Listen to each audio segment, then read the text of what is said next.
Você está ouvindo o Zcast.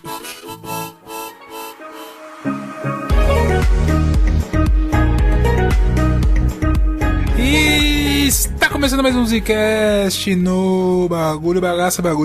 Aqui quem fala é o Bruno.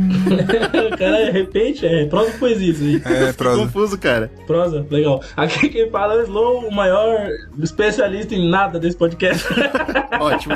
Ainda bem que ele foi sincero no final, né, cara? Ainda bem, achei que ele ia mentir pra caramba. Aqui quem fala é o Eugênio, e eu tô muito feliz que a gente tá voltando à nossa série de ciência, das maiores descobertas da ciência, cara. Eu acho que é uma das séries mais legais que a gente já fez. E, pra quem não ouviu, inclusive, tá super indicado, volta lá, ainda na segunda temporada, no ano de 2021, a gente falou de várias grandes descobertas que a gente fez, grandes mudanças de paradigma na história da ciência. E, olha só que interessante, a gente falou de coisas que eu acho, pelo menos, né, é triste hoje em dia falar isso, mas são bases do nosso conhecimento. Então, tipo, heliocentrismo você não deveria nem discutir, tipo, é óbvio. Fale por você, né, cara? Eu sei, é foda.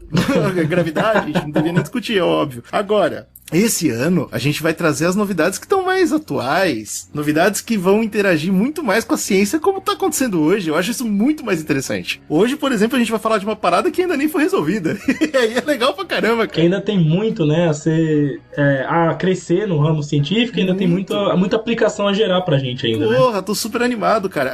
Uma das grandes áreas da ciência aí que ainda vão evoluir pra caralho, ainda vai ter muita descoberta, né? A gente vai ver muita coisa e vai ver cada vez mais rápido essas mudanças. E você sabe graças a quem? É o Zcast. Por quê? Porque você que tá ouvindo aí, caramba, a gente faz parte da história da ciência. Por quê? Porque a pessoa que tá ouvindo aí vai se tornar um grande cientista e vai falar, pô, o Zcast falou que eu tinha que descobrir isso, e eu fui descobrir. Caramba. Muito obrigado. Inclusive, eu acho que as universidades aí, os grandes universitários mestres que estão nos escutando, poderiam incluir nas disciplinas obrigatórias dos cursos Zcast. Pô, tá aí. Por que não? Gostei pra Você não acha? Porra, isso é interessantíssimo, O cara cara. que acaba com a educação do Brasil já tá uma merda. Já tá uma merda, cara. Pior não fica. O DNA é o código da vida. Esta molécula essencial, herdada de nossos pais, tem toda a informação química necessária para formar e fazer funcionar o nosso corpo.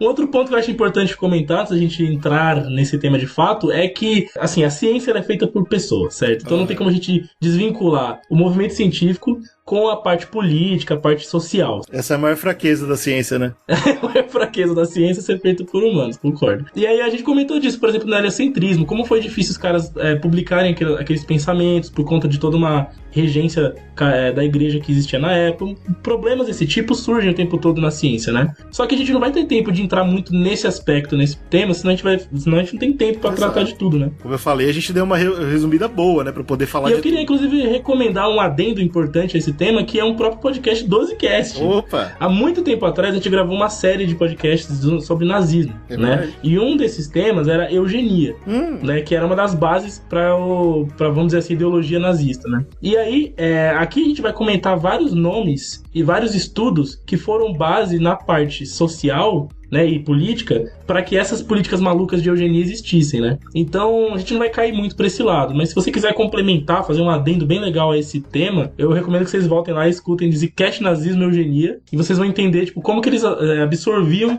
esses conhecimentos que a gente tá falando aqui de genética pra usar de desculpa, né, pra o preconceito racial deles. 100%, então, inclusive eu vou voltar nesse papo no final do cast, então fica aí guardado, o Slow já levantou a bola aí da eugenia. Mas acho que pra gente começar a falar desse tema, chegar no DNA e que merda é essa, enfim, a gente vai explicar direitinho, a gente tem que começar com o Mendel, né, cara? Gregor Mendel, que é um cara, porra, muito foda. A gente levantou a bola dele no podcast de darwinismo, né? Exato. Porque uma das coisas que, quando eu contar a história, que vocês vão entender melhor, mas que ele demorou um tempo pra ser aceito, vamos dizer assim, a teoria dele e tal, e ele foi contemporâneo a Darwin, né? E é engraçado porque o Darwin, a gente falou no cast lá que a dúvida dele é, cara, eu entendi como funcionam as paradas, só não sei o motivo disso. Pois pode ser. Existe uma variação aí, né? O Darwin era um cara muito mais do empirismo, né? De observação, de identificar padrões e variações e tal. E ele não tinha esse conhecimento técnico aprofundado laboratorial, assim. Mas, cara, o Mendel também não. Esse é o ponto. É que eles estavam vendo coisas diferentes, né? Esse que é... Exato. Mas é porque o Mendel fez no fundo, ele fez um trampo parecido na ideia de empírico, assim, né? De ser observacional. Só que com muito mais rigor, né?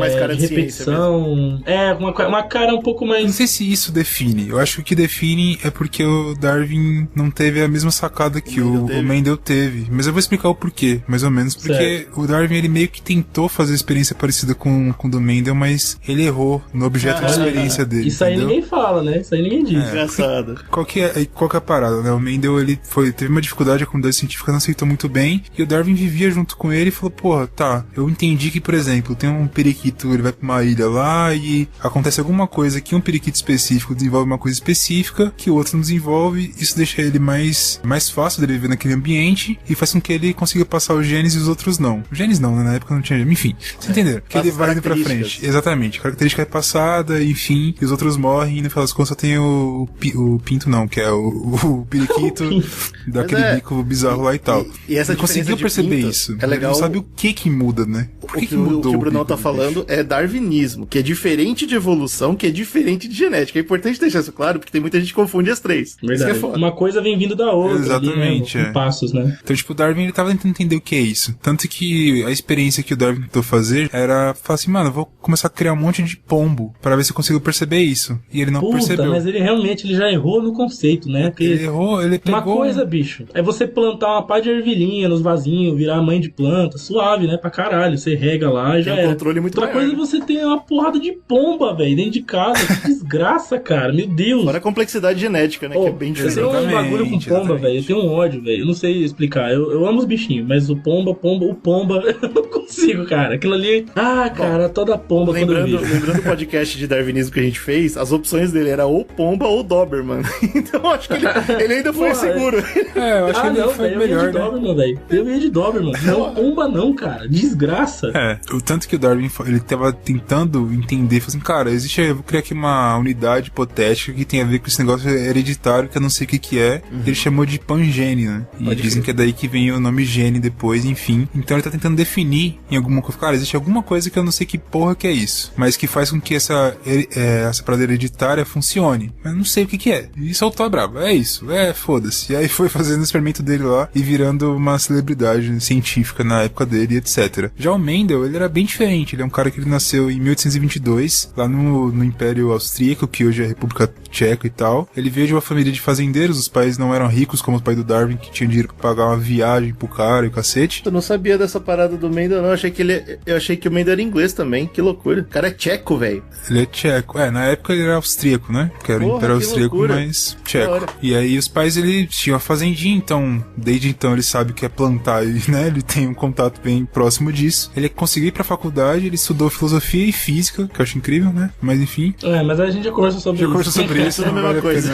A gente se alongar. Todos os podcasts de ciência a gente fala que antes de 1900 a faculdade era uma coisa complexa. A faculdade era filosofia, aí você tinha alguns, né? Medicina e tal. E eu vou além. Eu acho que ainda deveria ser assim. O fato da gente ter dividido cagou no mundo. Existe toda uma discussão complexa em torno disso que eu acho que não vale a pena entrar agora. Mas a parada é que, depois disso tudo, ele se tornou um monge. Isso é engraçado porque eu tava comentando no começo do cast, sei lá, você tinha a igreja no meio, política e tal, e de fato tinha, mas a igreja nesse caso acabou meio que ajudando ele, dando um espaço e tempo livre pra ele conseguir fazer os experimentos científicos dele. Coisa, né? Caralho, o Bruno acabou de definir, né, cara? Vida na igreja. Espaço e tempo livre. Dinheiro, espaço e tempo livre. Exatamente. O que ele fez? Ele já tava querendo fazer alguns experimentos com plantas e coisas assim. E ele tava lá no monastério lá, ele chegou pra igreja e falou, cara, vocês podem me dar um pedacinho de terra e tal? E os caras, toma essa merda aí, faz aí o que você quiser. Deixa eu arar um terreno aí, na moral. E ele ficou plantando desde 1856 até 1863, fazendo vários experimentos com as ervilhas dele lá, que ficaram tão famosas. Dizem que ele começou de fato com talvez a ideia que o Darwin falou, acho que existe uma coisa de hereditariedade, e o Mendel vem aqui e fala, olha, toma aqui um estudo sobre isso, tá ligado? Tem mesmo. E dizem também que, como ele era contemporâneo a Darwin, que Darwin teve acesso ao estudo dele e simplesmente não aceitou. Oxi! Por algum motivo. Ou ele não se importou, falou, é o monge falando merda. Porra de ervilha, irmão. Tem essa, né? Mas o Darwin ele tinha um pouco de aversão ao ambiente religioso, né? crer. Mas existe essa parada. O que você consegue ver de longe, sem ter muitos detalhes, não contei tantos detalhes assim, mas é que Darwin e Mendel viveram juntos, eles estavam... A igreja deixou ali pra uma convenção científica e tal, apresentar o trabalho dele. Então, Darwin, com certeza, certamente teria acesso a isso. Sim. E se ele teria acesso, nem te ouvindo falar, né? Quando Darwin volta dessa parada toda, ele volta como uma estrela da ciência. Isso, lembra? A gente falou que todos os papers passavam por ele, nem que fosse predição ou só pra ele ver. Mano, todo mundo dava, lê meu trabalho aí, o que você acha e tal. Obviamente ele leu o trabalho do mundo. Com certeza. Mesmo assim, ele não bateu o martelo, não curtiu, complementando, né? Ervilha, meu irmão. Tô vendo os pássaros bicudo, jacaré bicudo. Jacaré bicudo. Vem com porra de ervilha. Mas qual que é a parada? Por que naquela comparação que eu tava comentando, o Darwin tava tentando estudar talvez a mesma coisa com uma porrada de pombo, e o Mendel com as ervilhas, quais são as vantagens de estudar ervilhas, né? Elas são pequenas, então é fácil de você manusear. Elas têm um ciclo reprodutivo muito mais rápido do que um pombo.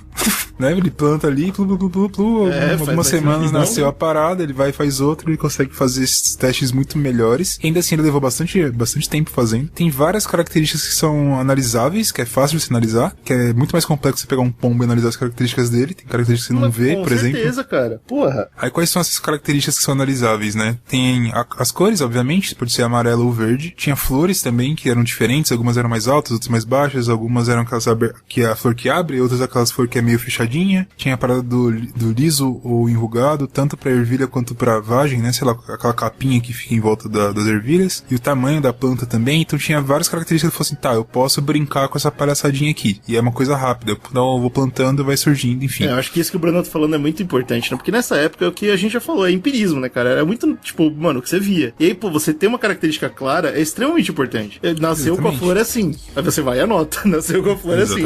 Agora, outra coisa também que é de sorte, infeliz, né, cara? É sorte, cara. Escolheu uma parada que funcionou. Ele poderia, tanto que ele fez isso depois, a gente vai entrar lá, de escolher uma planta errada e não funcionar.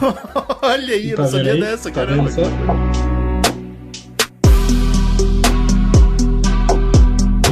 E aí, depois com os estudos dele, o que ele apresenta? Ele apresenta 3 leis, que são as 3 leis de Mendel e tal, que você vê na escola, provavelmente. Vou passar aqui por cima mais ou menos, mas vocês vão relembrar e vou tentar explicar um pouquinho. A primeira lei é a lei da segregação. Então, a ideia dele é que, tem uma parada aí que é o gene, e ele controla as características são distintas. Então, por exemplo, se eu tenho um gene que faz a cor, ele não faz outra coisa. Ele faz a cor. Se tem um gene que faz o tamanho da planta, ele faz o tamanho da planta, ele não faz a cor. Isso é um puta chute, hein, pra essa época. Então, ele lançou essa daí. Tá errado, mas parabéns. Porra! Lançou alguma coisa, entendeu? A segunda lei era a lei da seleção independente. Então, qual que era a parada? Assim, resumindo aqui. Então, se eu mudar a cor de uma semente de ervilha, por exemplo, depois da reprodução lá, isso não vai mudar a altura. Então, uma coisa complementa na primeira lei, certo? Então, eu posso pegar ali e mudar a cor, mas não mudar a altura. Seleções independentes. E a terceira lei, que eu acho que é a que a gente mais estuda, cai bastante vestibular e tal, é da dominância. Então, existem alguns traços que são dominantes e outros que não. Que é o famoso azão-azinho, plau, que você faz aquele... Como é que chama? Aquela gradinha, né? Você põe azão-azinho. É legal porque essa parada vale até hoje, cara. As outras regras, elas foram mudando mesmo e ele não sabia tudo. Mas essa parada de gene recessivo dominante até hoje vale, cara. Olha que legal. Até hoje vale. Então, aquela ideia de... geralmente quando o cara tem o cabelo preto e fica com alguém com cabelo loiro, é muito pouco provável, estatisticamente, tinha uma estatística ali envolvida, mesmo que simples, vai ser muito mais pessoas com cabelo preto do que não. Tô inventando aqui, tá? Uma característica que a gente vê. Mas, enfim, essas eram as leis que ele propôs ali. O artigo que ele escreveu era Experiments on Plant Hybridization. Então, não é nem um pouco chamativo, imagino eu. Porra, o nome desse artigo já parece, sei lá, um bagulho de ficção científica. Não parece. Hibridização, meu? Porra, mas enfim. E o que é interessante, porque ele apresenta isso em 1865, como comentei e tal, e ele simplesmente é esquecido, ignorado. Aí eu tava estudando um pouquinho do porquê, os motivos que o pessoal que estuda a história da ciência e tal, acredita que ele foi ignorado nesse primeiro momento, depois ele volta com tudo, obviamente e tal, mas no primeiro momento ele é ignorado, esquecido. Primeiro ponto, ele tava estudando aquela parada ali porque ele queria melhorar o cultivo das plantas dele. Eu quero saber como que eu vou plantar pra ter sempre verde. O interesse inicial dele era num terreno, numa fazendinha. Puta, eu não tinha entendido isso, ele não queria expandir a ciência, ele até queria, mas a ideia dele era realmente, específico, pontual. Cara, eu quero plantar direitinho, eu quero sempre colher assim. Como que eu faço? Quero plantar da hora, quero plantar suave. Às vezes eu planto, aí nasce a porra enrugada, às vezes lisa. Mas se eu quiser só lisa, como é que eu faço? Agora eu entendi, foi no jeito que ele falou, mano, então, cara. É porque eu tô alguns séculos atrasado, né? Alguns séculos. Eu quase fiz isso aqui em casa, eu tenho um pezão de boldo, né, cara? Eu amo boldo. Nossa, que ódio. Eu já odiava o Slow, ele lança o boldo, né, cara? Tirar que você foi que e eu tenho preocupação em como plantar um boldo melhor, sabe? Eu tenho muito. Então talvez um dia eu pudesse, se o Mendel não tivesse existido fosse daquela época, talvez eu tivesse descoberto com um boldo. Com certeza, cara. Só que o que eu tô falando é comunidade científica. Imagina você. Seria assim, o Slowzinho do boldo e não o Mendel da vida. Então, mas você entende que pra comunidade científica pesa muito mal o cara falar, é porque eu quero plantar melhor? Não é que nem o Darwin. Darwin chegou e falou, gente, eu descobri o segredo da vida, galera. Exatamente. É verdade. Mas aí o Darwin, ele também foi foda, né, velho?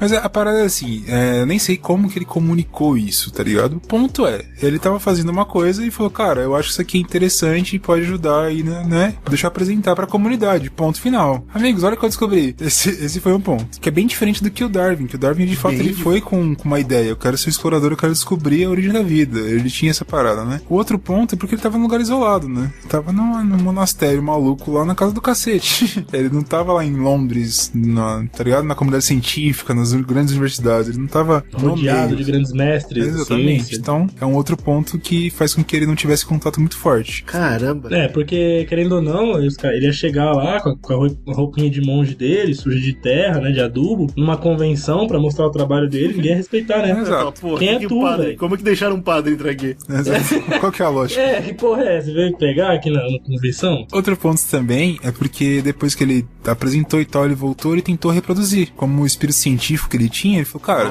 pra que isso aqui seja real, tem que conseguir reproduzir com outra coisa. E ele escolheu outra planta. Só que essa planta, ela tinha uma outra parada de ciclo reprodutivo, tá ligado? Não era exatamente, tem bem o pólen e tal, era completamente cagado e ele não conseguiu fazer. Puta, ele deve ter matado completamente a vontade do cara, né?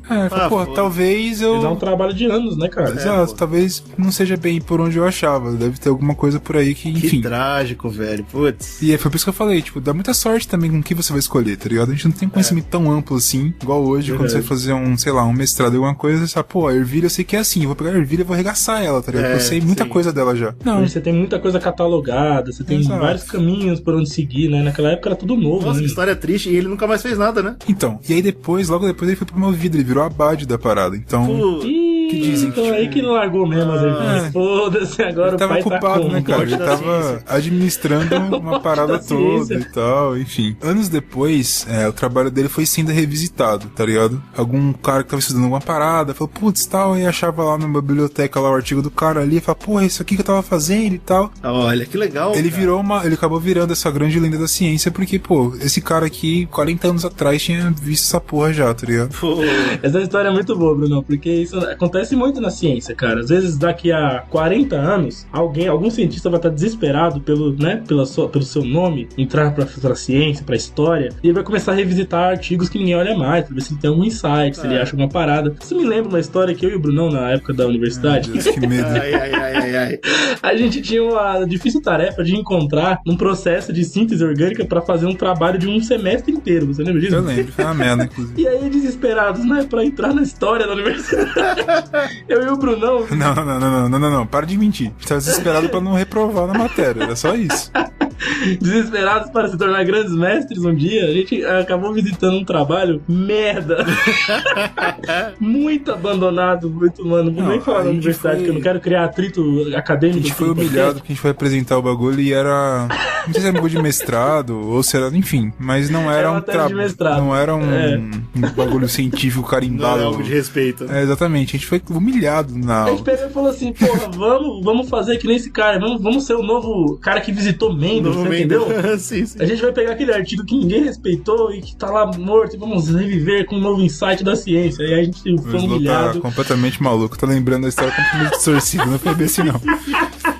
Mas a parada é que, tipo, na verdade, a gente encontrou aquela bosta e aquilo combinou com a gente, que nós éramos dois cientistas bosta e a gente fez. Não, a gente fez. Mas a gente conseguiu fazer, né? De duas sínteses teve uma que deu completamente errada, que virou um... sei lá, virou tipo um Amber. A gente criou a cura do câncer ali, Bruno, e ninguém quis acreditar na gente. Ou a gente criou o câncer, né, cara? Não sei. Pode ser. Mendel era um homem totalmente à frente do seu tempo. A comunidade científica, na época dele, não foi capaz de compreender tudo o que ele estava fazendo pela ciência. Quando os anos foram passando, vários estudos simultâneos estavam acontecendo, e um que ficou bem famoso foi em 1869, com Felix Hopper. Esse cara, ele era um médico, ele trabalhava no hospital lá, grande cientista e tal, e ele tava numa brisa de querer estudar alguma coisa pra entender a coagulação do sangue. Ele falou, mano, aqui no hospital, guerra o tempo todo, né, essa época era incrível, século XIX, o pessoal adorava uma guerra, vinha os caras tudo fudido e tal, e com muito pus. Recebendo bagulho, eu vou pegar essas bandagens com pus e eu vou estudar o pus. Pra tentar entender a coagulação da parada e tal. A gente já falou várias vezes disso no podcast e eu nunca consigo aceitar essa realidade, cara. Cara, são os guerreirinhos da ciência, esses são. Os estudos eram feitos de formas incríveis. E esse cara, ele acabou convidando um cara novo lá, o Johann Friedrich, não sei o que lá, como você fala essa porra, que era um bioquímico. Maischer, sei lá, Miescher. Vamos chamar de Miescher, que fica mais fácil. Miescher. Que era um bioquímico e o cara, porra, ficou felizão e tal. Ele se interessou porque esse cara tava fazendo alguns estudos com glóbulos brancos, porque ele tava falando assim, mano, eu acho que esses glóbulos brancos aqui tem alguma coisa a ver com coagulação, tem alguma coisa a ver com não sei o que, e eu acho que dentro de tudo que eu tô observando aqui, parece que dentro dele ele tem um núcleo grande, como se fosse maior que outras células que ele observava. Ele falou, mano, essa porra desse núcleo grande aqui, eu quero saber o que tem dentro do núcleo. O primeiro passo pro DNA, acredito eu. E aí o cara achou interessante e falou, cara, ô Johan, miserável, vem pra cá, vamos trabalhar junto aqui vendo pus. O cara, porra, show, incrível. E aí eles começaram a estudar os pus, glóbulos brancos. A primeira coisa que ele descobriu, falou assim, isso aqui tem glóbulo branco e tem bactéria. O cara, porra, olha aí que incrível. Porra. E aí, claro, ele falou, deixa a bactéria de lado, deixa eu estudar aqui os glóbulos brancos, porque de fato eu acho que consigo separar esse núcleo grande do que, né, da membrana ali, pra tentar entender melhor ele. Nessa caminhada toda, ele acabou conseguindo de fato extrair o núcleo ali, e ele percebeu, cara, esse núcleo, eu não sei que porra é essa, mas eu consigo perceber que é uma estrutura ácida. É um ácido, essa porra aqui. Tá. Tirei, essa porra é um ácido. No núcleo, ponto final. Ponto final. E ele é rico em fosfato e nitrogênio. Caralho, mas o cara já tinha muita informação, porra. O cara é bravo demais. Falou, porra, isso aqui, ele ainda por cima chamou de nucleína. E ele publicou isso em 1871. Falou, eu descobri a tal da nucleína aqui. É uma porra ácida que tem dentro das coisas e é um núcleo nucleína. Já era. Tá legal. Nesse processo todo, ele foi ajudado por um tal de Ernest, que é o cara que dizem que ajudou no experimento todo, né? Então, falam muito do Miescher aí e do Ernest aí, que os caras juntos fizeram essa parada toda. É um estudante do outro, aquela porra de, né, doutorado, mestrado. Cara. 871, os caras já tinham uma noção quase clara que o que era o DNA. Tudo bem que, né? É verdade. Não era, não sabia pra que servia nem nada, mas nem nada, já tinha uma noção boa. Detalhe, mas eles estavam começando a entender a composição do que tava ali dentro, 871, irmão. Também conta muito a evolução dos aparelhos, né, de observação, microscópio, que vai evoluindo, né, algumas outras técnicas que vão surgindo ali, evolução, então aí essa tecnologia vai possibilitando a gente a enxergar, a perceber a existência dessas estruturas, né. Sim, e a partir daí, essa equipe do Félix vai começando a crescer e tal. Esse Félix, depois ele acaba se tornando um cara que, eu quero publicar alguma parada, ele revisava os artigos, será que concorda ou não, enfim. Mas vai crescendo a equipe, a galera vai pegando esse estudo e vai ampliando ele cada vez mais. Tem um cara que é o Edward Zacarias, olha lá, o Zacarias tá por aí. Ele começa a ver e fala assim, cara, eu acho que isso aqui é um cromossomo, e eu acho que nesse cromossomo aqui tem alguma parada. Tá, ele começou a pesquisar mais dentro, né? Mais dentro, que o Miescher descobriu, e piriri e tal. Em 1889, chegou um cara que é importante também, que é o Richard Altman, e esse cara, ele acaba batizando a nucleína de ácido nucleico, que é como a gente conhece até hoje. Tá vendo aí? Que novidade nenhuma, a gente já sabia que era ácido. O cara demorou o quê? Demorou 20 anos, 28 anos pra falar, não, vamos chamar de ácido. Olha como a ciência é lenta na cara. É lenta, cara. Peraí. Porque eles não tinham... É que existem alguns experimentos que foram sendo feitos, né? Replicando e tal, com alguns outros substratos, que eles foram percebendo a capacidade ácida do bagulho, né? E 28 anos depois, o cara falou, é ácido mesmo. Ácido nucleico, show de bola. Ácido nucleico. É um nome bem meado, mas tudo bem. Resumindo, a equipe do Félix já tava, tinha o Félix, tinha o Ernest, que era professor do Miescher, que era o cara lá que fez a parada, que o Miescher, por sua vez, era professor do Altman, e assim por diante, né? Então, juntando os alunos e fazendo a bagunça toda. Puta, era vários Slow e Brunão, cara, só pegando o trabalho de outro e falando, vamos ver se a gente consegue fazer alguma coisa aqui. Tá vendo, não? Nós fazemos parte de uma vertente acadêmica polêmica Só científica. que Só que acabou em vocês. da gente, né, eles estavam evoluindo o trabalho dos outros. A gente tava só se Diferente da gente, eles não eram humilhados, né, nos congressos deles, né? Tem suas diferenças, mas a gente chega lá. Tem outro cara importante que tava nessa mesma época ali, mais ou menos, né, ali no meio, estudando, que era o Albrecht, não sei falar essa porra, não sei porque é Albrecht, não pode ser Albert, né, como igual um ser humano normal. Cossel, cara. Cossel, que era um bioquímico alemão também, e ele acabou se juntando à equipe no meio da bagunça toda, e ele tava tentando entender mais dessa nucleína, o que seria esse ácido nucleico. Como o cara te fala, pô, acho que tem fosfato, tem nitrogênio e tal. Ele falou, cara, vendo aqui, eu consigo perceber que tem uma grande quantidade de hidrogênio, carbono, nitrogênio e oxigênio. Tá, Muita orgânico. quantidade. Isso é tudo orgânico cara. assim, pô. O cara não descobriu nada. Nessa época, né, cara? O cara falou, tem bastante mas aí coisa. já ajuda aí, GG.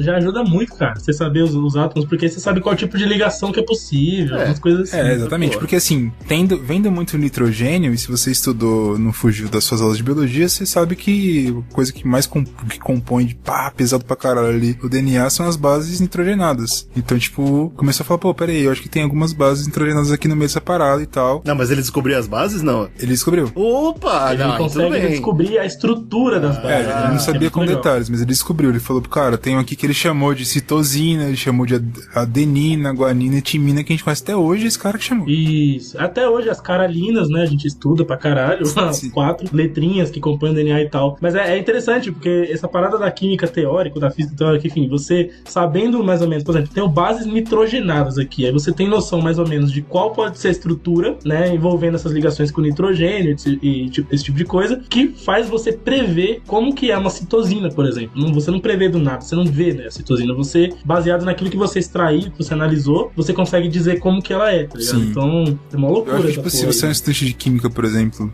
quando eu tava lendo, a gente vendo os estudos e tal, a gente tem uma ideia, pô, você vai pro caderno, põe várias fórmulas malucas lá, você tem ideia das reações que existem, você vai teorizando uma quadra de merda, que né? você faz, né, pra ver se é possível aquela estrutura. Mas nessa época não era bem assim. O estudo que ele fez eu achei engraçado quando ele descobriu a timina. Por que vem timina, né? Ele tava estudando em bezerros, vários bezerrinhos lá. Ele extraía o timo do bezerro, que é timo, uma glândula do sistema imunológico dele. Nossa, eles estavam na brisa dos glóbulos brancos, certo? Que tinha lá o núcleo grande e tal. E de lá tinha muito linfócito, que eram os glóbulos brancos, e conseguiu extrair e tal, extrair o núcleo de lá, e daí tem a timina, e tinha algumas reações lá que tinha as outras paradas e tal. Então, interessante, timo, olha aí.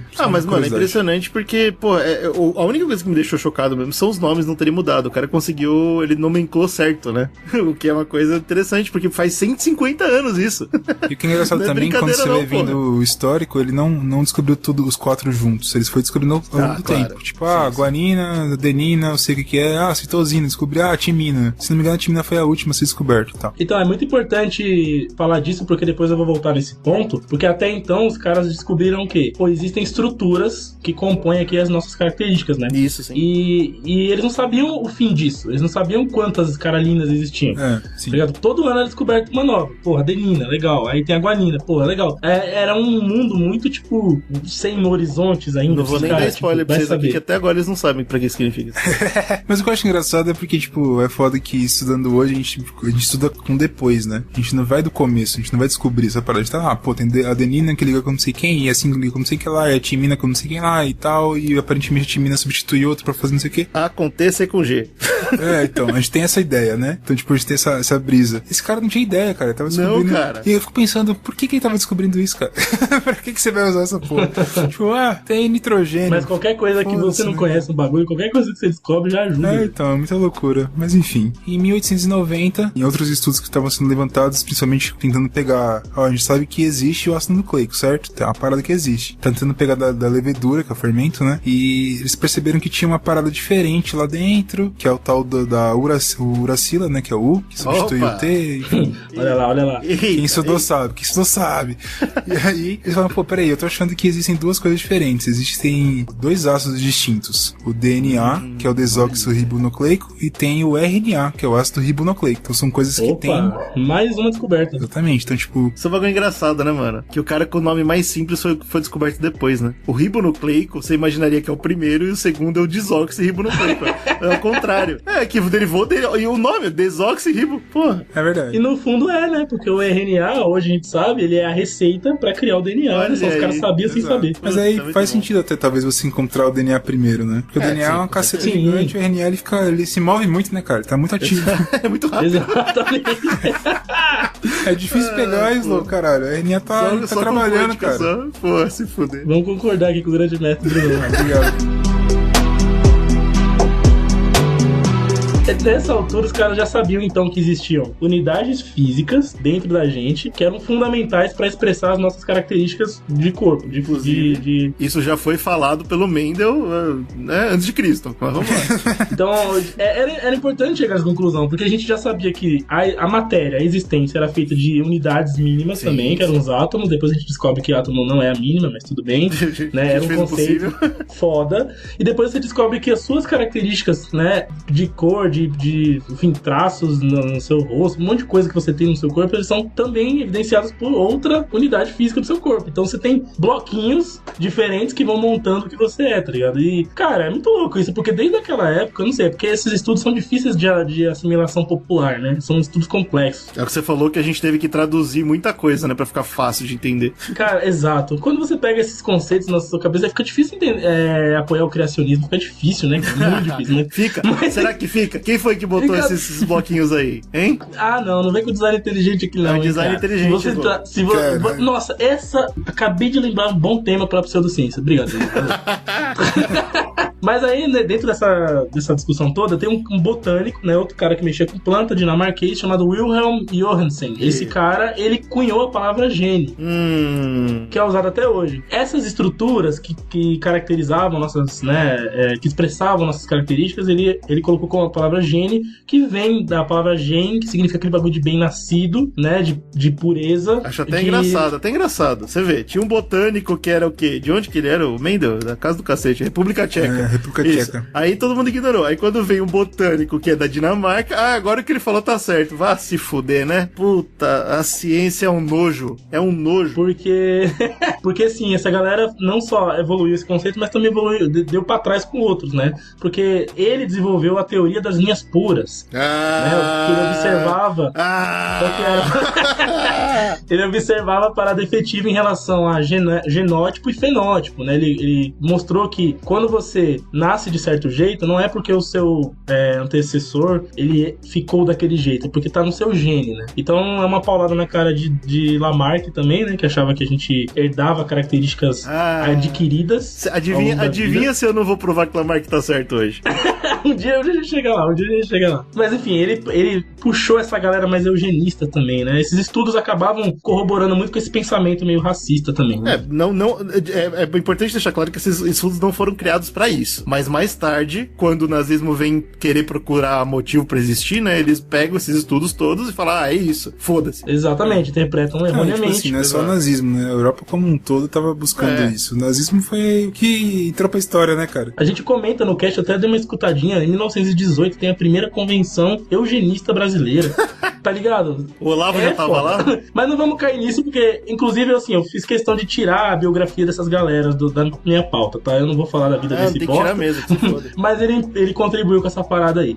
Aí vem um cara muito importante chamado Thomas Morgan. Esse cara era zoólogo e geneticista americano. Geneticista já era um ramo da ciência a partir daí dos 1890, mais ou menos. Já era uma ciência nova, tal, mas já tinha a galera especializada que fazia doutorado nessa parada. Então, esse cara, ele era um prodígio da ciência. Com 20 anos ele já era doutor.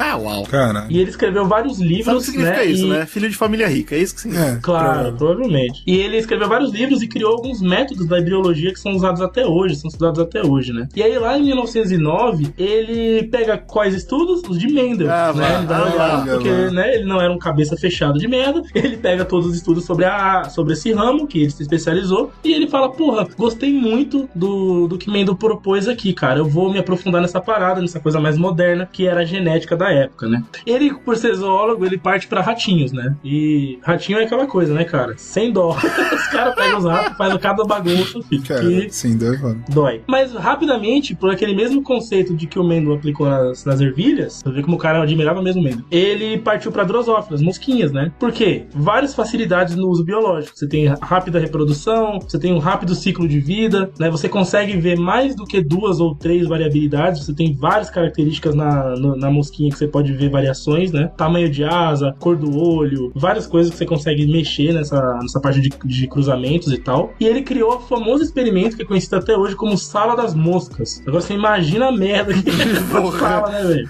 Devia ser show, hein, pra caramba. Isso aí, ó, de novo o Zcast fazendo parte da história da ciência, né? Porque teve uma época, não sei se você lembra, Slow, que a gente esqueceu, não sei porquê, mais de um mês o lixo no apartamento. Nossa, pode crer. E aí virou a sala das moscas também, interessante. Mano, não virou a sala, virou o prédio das moscas, né, cara? Nossa, essa cena foi incrível, cara. A gente foi ali. Eu tô de boa na sala da rap, passa o GG correndo, desesperado, com um saco preto de lixo, cara. E eu juro, velho, parecia que ele tinha summonado, mano, um daqueles bichos de Anubis, de Imhotep, que cospe moscas, praga do Egito, velho. Vocês estão de parabéns também, né, cara? Porra, deixar acontecer um bagulho desse aí. Mas é isso, pra você ver a facilidade das bichinhas reproduzidas, cara. Porra, muito fácil, muito fácil. E aí, com esse experimento da sala das moscas, ele começou a testar vários parâmetros que o Mendel propôs, mas não tinha tido, né, nem tecnologia, nem tentado mesmo fazer algumas coisas, né, em relação à herança ligada ao sexo, por exemplo, que é uma coisa que o Mendel não fez, né. Ele também fez um mapeamento gênico, ele conseguiu, tipo, colocar quais são as características, né, quais eram as que expressavam, esse tipo de coisa. E ele chegou na ideia de alelos múltiplos, que é muito importante hoje, né? A ideia de que você tem, nos pontos estruturais que agregam seus genes, as suas características, você tem mais de um gene com aquela característica expressando ali, né? E aí algumas vezes depois ele vai chegar a descobrir essa parada de recessiva ou dominante, né? Que o Mendel vai estava propondo há muito tempo. Descobrir entre aspas. Não, ele vai descobrir a estrutura. Basicamente né? tá fazendo a mesma existe, coisa, né? com mosca, né, cara? Basicamente é isso. E ele descobre a estrutura também, que o Mendel não sabia como que era a estrutura desses genes, né? E agora ele descobre como funcionam os alelos. Porque o Mendel era um Mendel. Aí depois de o Mendel. Depois de um ano dessa porra de sala das moscas, ele percebe o seguinte: os machos com olhos brancos se destacavam, eles tinham mais quantidades do que os com os olhos vermelhos, por exemplo. Então, ele fala, porra, legal. Então, tem aqui uma característica dominante, isso, certo? Para os machos. Interessante. Aí ele vai lá e faz outra análise, né? Ele começa a cruzar raças puras, ou seja, todo mundo que tinha a mesma cor de olho. Olha o genismo e ele vai e obtém fêmeas com olhos vermelhos para cada 3 machos com olhos brancos. Então é interessante, muito interessante essa parada aqui. Faz um novo experimento, ele pega os filhos dessas gerações que ele fez o cruzamento, né, que ele chama de F1, e aí ele vai e faz um novo experimento de cruzamento. Ele percebe que os filhos desses F1, ou seja, os netos dos primeiros lá, né, vamos dizer assim, nascem com uma proporção diferente. Nossa. As fêmeas tinham agora metade de olhos vermelhos e os machos tinham a outra metade de olhos vermelhos e a outra metade de olhos brancos. Então a proporção mudou. Antes os machos tinham 3/4 de olhos brancos e agora eles passam a ter metade de olhos brancos. Então mudou a proporção depois de 2 gerações. Falou, cara, que porra é essa, né? Não era pra manter? Não era a ervilha não mostrou que se mantinha essa parada, né? Muito estranho. Então, com esse novo resultado, ele chega à conclusão de que um gene específico está sendo expresso nas fêmeas, mas não está sendo expresso nos machos, por algum motivo. Que doideira. Olha aí. Então, as fêmeas estão passando alguma característica pros filhos e somente as fêmeas podem passar essa característica, tá ligado? Nossa. Graças a esse lance de proporções. Da hora. E aí ele fala, porra, então existem diferenças entre os cromossomos masculinos e femininos. Legal, né? Tem genes aqui que não tem ali e tal. Aí eu sou obrigado a dar o braço a torcer. Isso aí o Mendel não fez. Bem legal. Pô, mas se o Mendel tivesse feito também, porra tinha zerado. E também nessa mesma época, alguns outros estudos, várias galeras chegam ao que é um cromossomo, né? Que são estruturas. O cromossomo que a gente sabe que é aquela coisa torta, parece um X, né? Ele, na verdade, basicamente é uma parada feita de DNA. É ali que tá nosso gene, certo? Dentro da nossa célula. É a região da célula onde tá o DNA. Então ela fica protegidinha naquelas cápsulas ali que são os cromossomos. Então ele identificou essa parada da diferença do X e do Y, né? Então ele observou que todas as fêmeas de olhos vermelhos e todos os machos com olhos brancos tinha essa variabilidade dependendo da geração. Legal, ele publicou isso, foi um show, sucesso total. E aí veio outros dois, um químico e um bioquímico químico, os dois também lá dos Estados Unidos, que era o Phoebus Levine e o Walter Jacobs. Esses dois caras eram de lab, né? Esses caras eram de laboratório. Então eles não era aquele cara muito da biologia, eles pegaram esse estudo do brother e falaram, ó, vamos acreditar nesse cara, porque ele estudou genética. Foda-se. E vamos tentar isolar quimicamente essas paradas, baseado no que a gente já conhece sobre bases nitrogenadas, sobre o ácido nucleico, e vamos tentar olhar pra isso que ele tá falando, tá ligado? Literalmente, olhar pro bagulho, né? Então eles vão pro laboratório com novidades lá da época de tecnologia, que já tinham algumas técnicas mais avançadas. Forno a lenha. Que cuzão, né, mano? E eles fazem alguns testes de reatividade. Aí que entra, gente. Vai pra lousa primeiro, fazem várias previsões teóricas pra saber quais podem ser as estruturas, aonde vai, o caminho, não sei o que, das reações. E aí eles conseguem pegar e reagir bases orgânicas, né? E descobrem que eles têm a mesma linha de síntese, vamos dizer assim, né? De reação. E aí eles chegam ao fato de que, pô, a tendência dessas propriedades aqui de bases nitrogenadas são básicas, porque eles roubam os íons H+ do meio, que basicamente é a característica de um meio ácido, né? Como base ao contrário de ácido, você tem essa parada do componente básico. Qual é o componente básico dos ácidos nucleicos, né? Então você tem ácidos compostos com bases nitrogenadas, eles provaram isso e isolaram essas estruturas. Aí eles descobrem quais são os elementos químicos que meio que são importantes pra essa parada. Agora é mais ou menos o que eles estão fazendo, né? Dando cara pros bagulho que o maluco deu nome lá atrás, né? Que é a timina, esses caras aí. Exatamente, aí eles descobrem o fósforo como um elemento químico muito importante, o nitrogênio, né? E aí vai. Então eles meio que mapeiam essa parada toda que a galera tava falando lá de cromossomo, de ácido nucleico, né, de gene e tudo. Eles mapearam quimicamente essa coisa e publicaram também, foi outro sucesso maravilhoso na ciência, todo mundo adorou. Porra, legal, agora a gente sabe o que faz as nossas características, como elas são, né, quimicamente, e interessante, porque isso aí, lá pra frente, vai gerar o quê? O próximo passo de ser só o quê? Manipulá-las, Manipular né? isso, óbvio, claro. Como que eu mexo com isso, né, que é o que a gente tá tentando fazer legal hoje em dia, mas enfim. E a primeira evidência forte de que o DNA é, na verdade, o codificador da informação genética não apareceu por quase 2 décadas. Bem, comecemos a entender essa revolução com o famoso experimento de Griffith, no qual ele fez algo realmente interessante. Outro brother muito importante que veio na sequência desse estudo, ali na década de 20 já, 1920, foi o Frederick Griffith, sei lá como falar isso, miserável. Show de bola. E a gente estudou esse cara na faculdade, mano. Você lembra do Griffith? Porque a gente fez genética, né, como matéria eletiva, né? Todo mundo foi obrigado a fazer. A gente se fudeu nessa merda, é uma porra difícil pra caralho, e a gente fala muito desse cara. Não, esse cara era um... mas na cidade de química, biologia foi tranquilo de falar. Comparação, preferia 1000 vezes. Pô, bicho, eu lembro de uma prova dessa merda que tinha uns 80 questões, parecia o Enem, aquela merda. Foi uma porra. Mas aí, enfim, esse cara era um médico britânico e ele, por ter tido uma vida muito ligada ao militarismo, uma das coisas com que ele percebeu, que se aproximou ali nos estudos, foi as bactérias, óbvio, né? O que ele via, né, nos campos de guerra? Todo mundo com tudo infeccionado, fudido. Isso que a gente fazendo uma crítica ao militar. Não, aí ele virou bacteriologista, ele começou a estudar essa parada da bactéria. E a que ele mais estudava era a que mais pegava na época, né? Que é a Streptococcus pneumoniae, né? Que já tá o nome aí da filha da puta. Não sei se era a que mais pegava, mas era a que a gente tinha entendido, né? Pelo menos. Puta, mano, os caras perceberam que essa daí é foda. E ele falou assim, pô, sabe o que vou fazer? Primeiro eles já tinham criado aquele bagulho da penicilina, né? Aquela coisa do tratamento, teve a Primeira Guerra Mundial, foi muito utilizado, etc. E falou, cara, eu vou entrar com essa parada de DNA que esses caras estão falando aí de gene, vou entrar com essa porra pra olhar na bactéria. Todo mundo só olha rato, só olha mosca, só olha gente, não olha as bichinhas, né, as bacterinhas. E aí, em 1928, ele faz a mesma parte, vamos dizer assim, de laboratório, ele monta uma equipe, uma galera boa, entra no laboratório, ele entra com esses estudos que ele já tinha e tal, e ele lança um estudo em 1928 que ele prova o seguinte, cara, foi um experimento que ele fez que eu achei muito doido, mano, muito doido mesmo, porque ele mostra que as bactérias que não são virulentas, aquelas que não, como é que eu posso dizer? É, porque aí você me deixou confuso. É a que mais causa doença, as que causam doença pior? As mais violentas, mais violentas.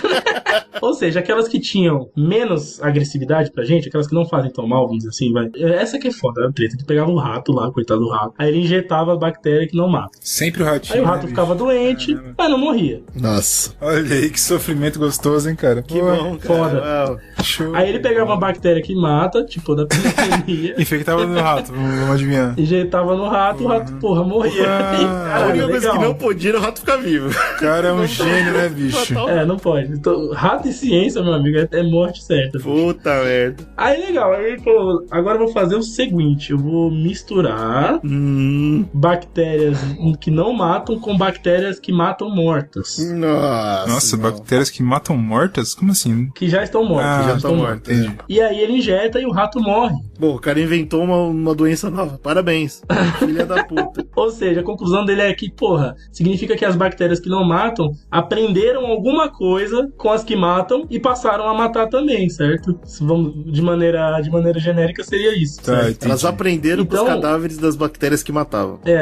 E aí ele faz a primeira, vamos dizer assim, a primeira engenharia genética da história, né? Porque o que ele faz? Basicamente ele entendeu que tinha a bactéria da pneumonia, que era do tipo lisa, vamos falar assim. Por que elas são mais perigosas? Porque elas têm uma cápsula de polissacarídeo nela que protege ela do sistema imunológico do rato, né? Então ela consegue ficar firme e forte lá e mata o rato. É isso. Exato. As bactérias rugosas, vamos dizer assim, elas não tinham essa cápsula, então elas morriam mais fácil e não conseguiam matar o rato, só deixava ele doente. Só que quando ele injetava as duas juntas, né, no caso, uma viva e uma morta, a bactéria rugosa que não tinha cápsula aprendia a ter a cápsula. Então ele percebe o quê? Que na verdade estava rolando uma troca de material genético de uma para outra, né? Uma estava aprendendo a fazer aquele DNA da cápsula com a outra. Então o que ele fez basicamente foi passar DNA de uma espécie de bactéria para outra. Engenharia genética. Uma engenharia genética.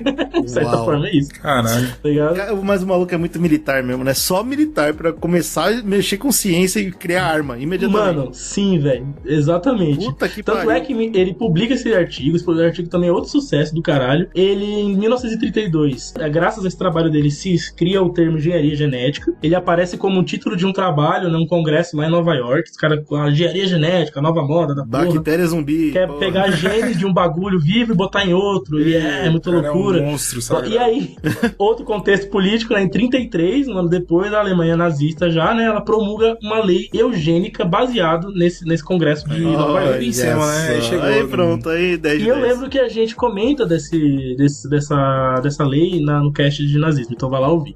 Beleza, segue a vida, né, da genética. A genética vai só evoluindo. A genética finge que não viu, né, falando, beleza, isso aí, tranquilo. O ser humano tá aproveitando direitinho esse conhecimento pra fazer coisa boa, né, legal, segue. Aí a gente tem um cara chamado Erwin Chargaff. Esse cara era austríaco também, da terra do Mendel lá, né, e ele saiu vazado da Alemanha nazista, né, ele fugiu. Com razão. Esperto ele. Junto com outros cientistas, né, que os Estados Unidos receberam lá, porque, por grandes mentes, né, não vamos dizer não. Traga os caras pra cá. Vários caras fugindo daquele período. Ele era bioquímico. E em 1944, com plena guerra rolando... inclusive uma curiosidade, né? O Griffith, ele morreu na guerra. Ele era militar e ele morreu num bombardeio na Inglaterra. Depois de publicar o artigo. Ele tá fazendo essas paradas com as bactérias em guerra, tipo, ou não? Não, ele publica em 32. Desculpa, ele publica em 28. Foi antes da guerra. Né? Mas ele depois entrou... Ele já era militar, entrou pra guerra, foi pra guerra e morreu. Cansou de ciência, falou, vou voltar a dar tiro. Que filha da puta. É foda, né, cara? Mas é isso aí, a guerra é isso. Ou ele foi testar a nova arma biológica dele e deu tudo errado. Puta, pode crer, né, mano? Faz sentido. Tem uma história bem interessante. Esse Chargaff, ele é bem famoso porque em 1944 ele vê um artigo de um cara chamado Oswald Avery e esse artigo não estava sendo muito bem aceito pela comunidade da época. Porque nesse artigo... Comunidade da época a gente sabe qual que era. Nesse artigo ele falava o seguinte: o que difere a genética do DNA entre nós são as diferenças das substâncias químicas que tem dentro dela. Aí a galera falava assim, porra, não, cara, porque o DNA é a mesma coisa, é as 4 letrinhas e não tem uma diferença estrutural química muito diferente entre o meu e o seu, ou entre o meu e do rato, por exemplo. Eles sabiam, né, o que eles tinham até o momento era que não tinha. Daí ele pegou esse estudo e falou, bom, interessante, deixa eu dar uma averiguada nessa porra, né? Depois, vários anos depois, ele comenta, né? Eu vi diante de mim, em contornos escuros, o início de uma gramática da biologia. Porque quando ele pega o estudo do cara e fala assim, e se ele tiver certo, significa que tem várias estruturas químicas diferentes que, somadas de diferentes formas, geram diferentes características. E se existe um alfabeto genético aí, a gente não tá sabendo, tá ligado? Sim, faz sentido pra caramba. De fato, o cara tava certo. Hoje a gente sabe que a linguagem genética é basicamente uma linguagem computacional, né? Só que ao invés de ser binário, é quaternário, sei lá, é com 4 dígitos. Exato, são 4 dígitos, exatamente. E aí ele acreditou na hipótese do cara. Que legal. E aí ele falou, legal, então eu vou entrar em laboratório e vamos tentar fazer, né? Ele organiza um lab na Universidade de Colômbia, onde ele já era pica grossa lá, da genética, e em 1949, ele vai lá e ele define que, de fato, o DNA é composto apenas pelas 4 bases que já se tinha nome, A, G, T e C, né? Vamos botar as 4 letras aí. Então ele fala, ó, não tem mais mesmo. Toda vez a gente descobriu uma nova, chegou na 4ª, parou, é isso, não tem mais nenhuma dessas. Só que aí ele acaba conseguindo isolar cada uma delas quimicamente, né? Separar as estruturas inteiras, sem destruir elas, né? Sem transformar. Sem destruir, e ele consegue corroborar com as estruturas previstas pelos químicos Levine e Jacobs, lá de trás, né? Ele falou, ó, os caras estavam certa mesmo, assim que a estrutura dos cabas, legal, os caras eram show de bola mesmo. E aí ele fala, agora eu vou fazer o seguinte, eu vou fazer uma análise estatística de qual é a proporção dessas estruturas em cada célula nossa. Ah, tá bom. Que curioso. Ele primeiro faz isso com o do ser humano, claro, mas depois ele faz isso com várias outras espécies. E, mano, esse foi o trabalho da vida do cara. Porque quando ele descobriu que cada espécie tem uma proporção própria, aí ele surtou. Ele falou, agora eu não vou parar mais. Uau. Entendeu? Então é planta, é drosófilo, é bactéria, é o inferno, cara. Esse cara escreveu um livro de proporções das 4 bases nitrogenadas do DNA de todas as espécies que ele conseguiu em vida. Cara, se você não falasse isso, eu ia chutar total, que era 25%, né? Igual. E não é, tá ligado? Não é igual. Aí, pro ser humano, por exemplo, eu peguei só a nossa, que é, né, mais falada. A adenina, por exemplo, e a timina são muito parecidas, em torno de 30%. Claro, porque acontece com o G. Cara, GG, ele nunca vai esquecer isso, cara. E a guanina e a citosina, elas têm aproximadamente entre 20% ali. Que loucura. É um pouco menos, né? E aí ele descobre 3 grandes coisas com esse trabalho. A primeira, ele refuta a hipótese tetranucleotídica. O que é essa hipótese que existia na época? É o que eu falei do 25%. De que o DNA tinha exatamente a mesma proporção para todas. Que era o que o estudo do Oswald Avery tentava distorcer, né? Mudar essa visão. Que ninguém acreditava. Tanto é que na época os caras falavam assim, ó, toda vez que alguém encontrou proporção diferente, foi erro analítico. Caraca, que burrice, e ninguém acreditava. Ninguém acreditava. Só que o cara fez um estudo minucioso, certo? Com várias espécies, com muita repetição, e ele conseguiu provar essa parada. A segunda coisa que ele prova é que existe uma regra matemática para todas as espécies. Uau! Se você pegar o número de timina mais o número de guanina, dividir pelo número de A mais C, vou falar a letra que é mais rápido, você tem que ter obrigatoriamente um número muito próximo de 1. É tipo uma regra universal das espécies. E eu sei o que ele descobriu com isso. Acontecer com G. Acontecer com G. Pô, ele acabou de mostrar isso, cara, matematicamente. Exatamente, é a próxima conclusão do trabalho dele. Quando ele vê as proporções parecidas em todas as espécies, ele chega no acontecer com G. É isso. Então, as diferentes maneiras com que acontecer com G acontecem em diferentes espécies gera diferentes características, cara. Então, sim, o DNA ele tem uma estrutura química própria pra gerar uma característica diferente, tá ligado? Das outras. Que loucura. E isso é uma verdadeira linguagem da vida, né? Linguagem da biologia.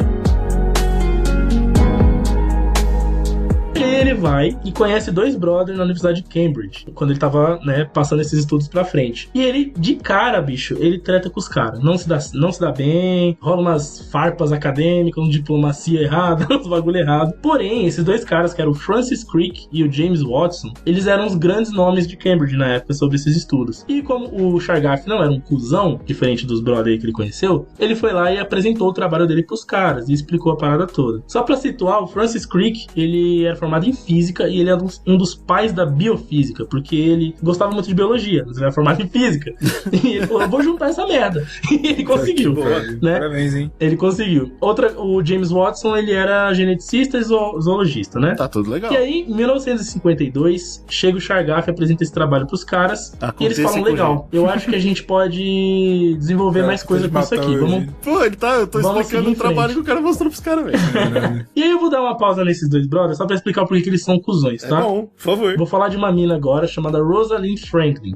É uma química britânica de uma influente família judaica. A família dos Franklin lá tinha uma grana boa e tal. E ela era bastante atuante no movimento feminista. Irmão, não só. Se ela era uma mulher que fazia parte da ciência, obrigatoriamente ela era feminista nessa época. Com apoio da família, não só financeiro, né, também apoio moral, ela, em 41, ela se forma em Ciências da Natureza no Newnham College, que era uma das faculdades restrita para mulheres em Cambridge. E aí, 4 anos depois, ela se torna PhD e ela consegue desenvolver uma pesquisa sobre porosidade do carvão. Isso na época ali, né, da Segunda Guerra Mundial Mundial foi muito importante pro Reino Unido, porque eles sabiam como manipular melhor o carvão ali nas indústrias para poder, né, fornecer material pra guerra. Diz que usavam bastante essa época. O trabalho dela já serviu pra caralho nessa área. E aí, como ela conseguiu, vamos dizer assim, um grande respaldo por ter ajudado na guerra, vamos dizer, entre aspas, o conhecimento que foi usado na guerra, eles chegam pra ela e falam, legal, o que você quer estudar agora aqui em Cambridge? Você tem a chance de escolher uma nova área pra estudar. Bacana. Ao invés de dar dinheiro, fala, né? Prefiro dinheiro. Mano, e você tem noção, a mulher tinha que ter permissão das raposas velha, branca, acadêmica, dos homens, pra estudar o que ela queria, né? Então ela olha e fala, mano, eu quero estudar esse bagulho de RNA viral, que eu vi um artigo sobre essa porra, eu queria entrar na genética. Viu o negócio, Bruno? Aconteça com gente, tô super curiosa pra entender que porra é essa. Certeza que foi isso que ela falou. Porra de letras, eu adoro quando as letras somam. Acontece, pô. Muito loucura. E aí, bicho, ela vai, e isso eu tô falando o background dela, certo? Agora vamos voltar pra quando o Chargaff apresenta o trabalho pros brothers lá, né? Pros dois pau no cu. Em 1951, ela vai passar um período na França, que é bem quando o Chargaff tá chegando em Cambridge, ali mais ou menos na mesma época, pra mostrar o trabalho pros caras. Nesse estudo que ela ficou na França, ela ajudou a aprimorar uma técnica analítica chamada cristalografia de raio-x. Por quê? Porque ela tinha muito interesse em enxergar o que a gente estava falando sobre genética, certo? Então essa é uma técnica que ajuda você a tirar algumas fotos de matéria microscópica, né? Que é justamente do que a gente tá falando aqui. Então ela ainda dá mais um passo foda pra ciência, além dessa parte mais industrial, né? Ela vem nessa parte de técnica analítica, ela consegue dar mais um passo. E ela entra pro laboratório King's College, lá voltando pra Inglaterra. E aí, dentro desse laboratório, trabalhava um brother chamado Maurice Wilkins. E esse cara falava, pô, essa mulher fez tudo legal que ela faz. Maurice, esse cara é vilão. Maurice é nome de vilão. Esse cara é vilão. Ele é vilão. E aí ela, junto com a equipe dela, consegue extrair fibra de DNA pra fazer análise na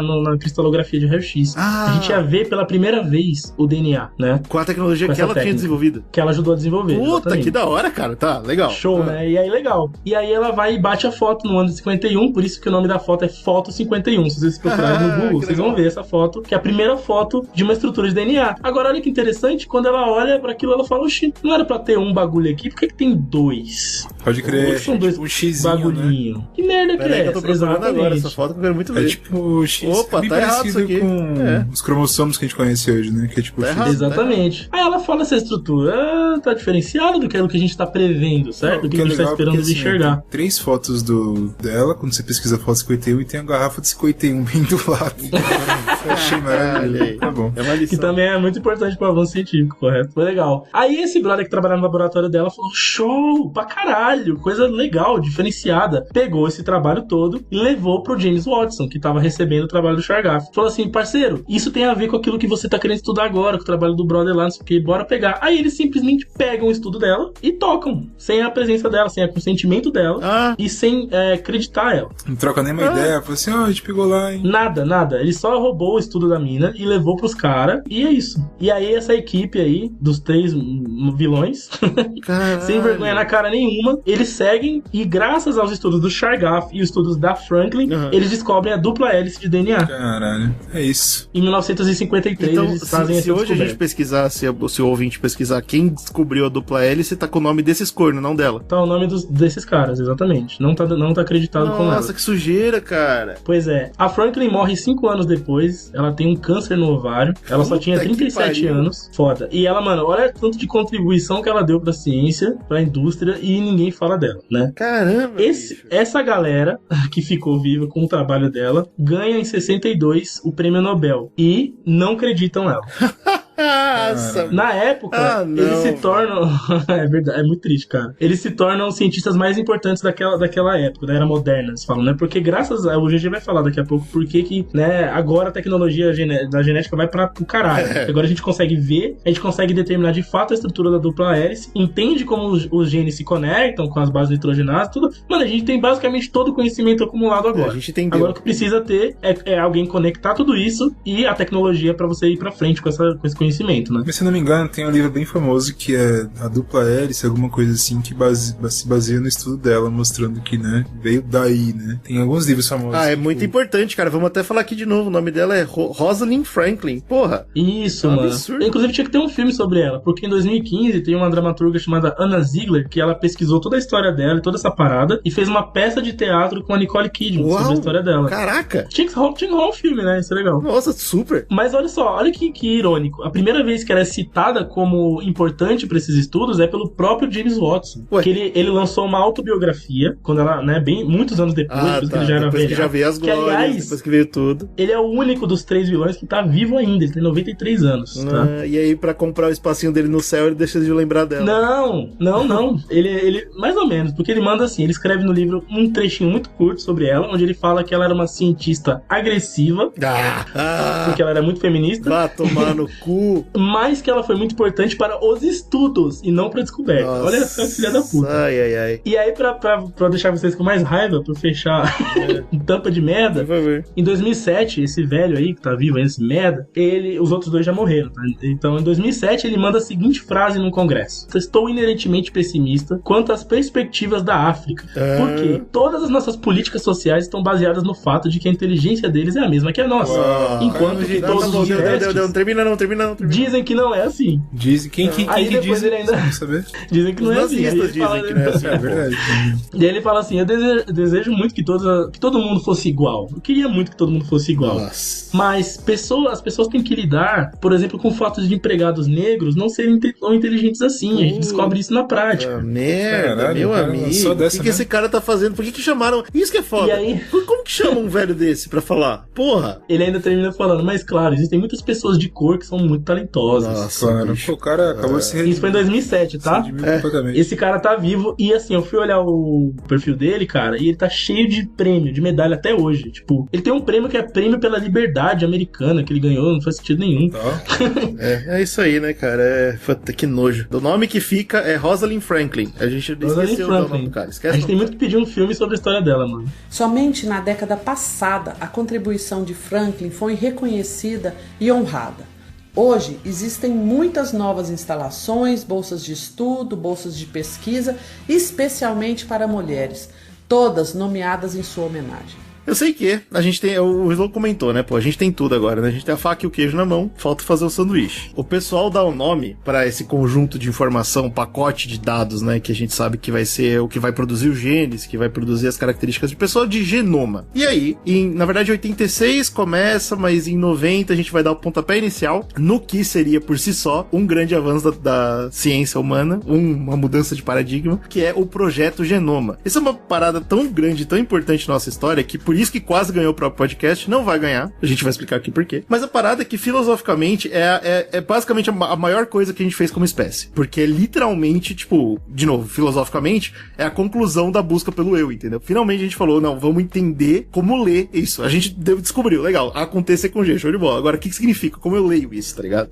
Agora vamos ler um livro nessa linguagem, que é o corpo humano. Vamos ler o livro do Esse é corpo. um livro chato pra caralho, hein? Ia ser um livro chato pra caralho. Sem vocabulário nenhum. Inclusive tem o povo que gosta de esses números grandes fica falando, né? Se você pegar, a gente tem, né, o nosso código genético. Se você ler cada base, tipo A, T, C, né, fica, acho que você demora tipo 80 anos, negócio assim, se você ler uma letra por segundo, negócio é de tão grande que é essa a ideia. É, muita coisa, né? Mas aí, Ridículo, qual que é a tanto- parada? Tem a parte filosófica bonita, né? Falando, olha só, esse é o maior passo que a gente já deu como espécie humana, né? Mas ao mesmo tempo tem o lado filosófico triste, que esse também é o projeto mais importante pra eugenia, né, cara? Porque considerando que esse é o pontapé inicial, inclusive quando começaram o projeto, falaram, pô, a gente vai decodificar todo o genoma humano. Muita gente veio e falou, ô rapaziada, vamos não fazer, porque eu tenho absoluta certeza que vai ter eugenista por aí que vai falar, opa, ótimo, agora eu posso ter certeza que ninguém mais vai Loucura, nascer, né, cara? do jeito que eu acho inferior, entendeu? Quem falou vamos fazer foi um Estados Unidos pós-Guerra Fria, né? Então, tipo, esse pensamento existia, cara. Nessa parada de ter o super soldado, de ter a pessoa perfeita e tal. Então teve muita gente que ficou pé atrás. Mesmo assim, o mundo se reuniu, né? O projeto começou em 90, demorou 13 anos pra ser concluído. Foi ser concluído mesmo, assim, em 2003. Várias coisas importantes aconteceram durante esse processo, né? Porque, obviamente, a tecnologia foi evoluindo durante esse tempo. Então, o que começou com, mano, a gente fazendo na mão e demorando dias pra descobrir uma sequência pequena, terminou em 2003 com máquinas que faziam isso em um décimo do tempo, um centésimo do tempo. Olha lá, escravidão das máquinas. E o genoma das máquinas? Ninguém quer Começou aí. ler? Existe essa porra. E aí, alguns pontos importantes que aconteceram foi que em 95, né, 5 anos depois, a gente sequenciou sequenciou o primeiro genoma não viral, né, que foi de uma bactéria. Em 97, a gente sequenciou o genoma da bactéria Escherichia coli, que é o primeiro micro-organismo que a gente usou pra clonagem mesmo. Nesse ponto, a gente já tava clonando, só que a gente escolheu não falar de clonagem nesse podcast pra guardar um podcast pra clonagem. Eu tenho certeza que tem muitas ciências terríveis que a gente vai poder comentar, então fica pra outro podcast. E finalmente, em 2000, a gente tem o primeiro rascunho mesmo. Aliás, em 99, né, a gente tem o primeiro rascunho do genoma, e em 2000 começa realmente a fazer o genoma acontecer. Em 2003, a gente tem o genoma completo do ser humano. E aí, cara, custou 3 bilhões de dólares o projeto todo. E se você pensar bem, hoje isso é dinheiro de pinga. Eu vi que, corrigindo pra inflação, seria 5 bilhões. Isso não é muito dinheiro, cara. A Disney gasta isso em cada filme, porra. Mas... 5 bilhões de dólares num projeto internacional, né? Ou seja, vários países pagaram essa conta, certo? Isso, foi Estados Unidos, Inglaterra, França, Alemanha, China, Japão e Austrália. Uma porrada de países. Só país que tem bola na agulha. Obviamente. Só país com dinheiro. Eu não sei o que a Austrália tá fazendo no meio aí, não. Mas acho que a Inglaterra puxou a Austrália, só pra eles não ficarem de fora. Mas o ponto é que, olha só que bonito, né, cara? É um projeto internacional. E isso, obviamente, vai ter suas repercussões que eu vou contar aqui. Cara, poucos projetos internacionais grandes assim, né, deram tão certo, né? Porque você... Imagina o New Age da parada, tá ligado? Pô, pela primeira vez a humanidade vai trabalhar junta pra descobrir do que a gente é feito. Olha que bonito. Eu acho legal, por exemplo, é muito difícil achar, cara. Por exemplo, os caras esboçaram uma atividade parecida na exploração espacial, deu tudo errado já, né? Errado. Porque sempre alguém quer sair na frente, aquele tipo de coisa. Mas acho que o mais recente que a gente vê funcionando nesse sentido é o LHC, né? Que é um projeto internacional, inclusive é quando eles captaram as ondas, aí já é outro projeto. Inclusive, né? O LHC tem tudo a ver com o projeto Genoma, e a gente vai entender por que é realmente uma colaboração internacional. A gente vai legal entender. Pra caralho isso. Antes de falar do porquê que esse projeto existe e tal, vamos falar como ele foi feito, tá? A ideia é que eles pegaram alguns DNAs de doadores, e isso é uma coisa super curiosa já. Opa, doadores? Não se sabe quem são, quem doou, quantas foram as amostras, ninguém sabe de nada. Ô, louco. Não é aberta essa informação. Por quê? Porque, obviamente, eles querem evitar os pau na roda, né? Falar, pegaram negro, Aí, né, por via das dúvidas,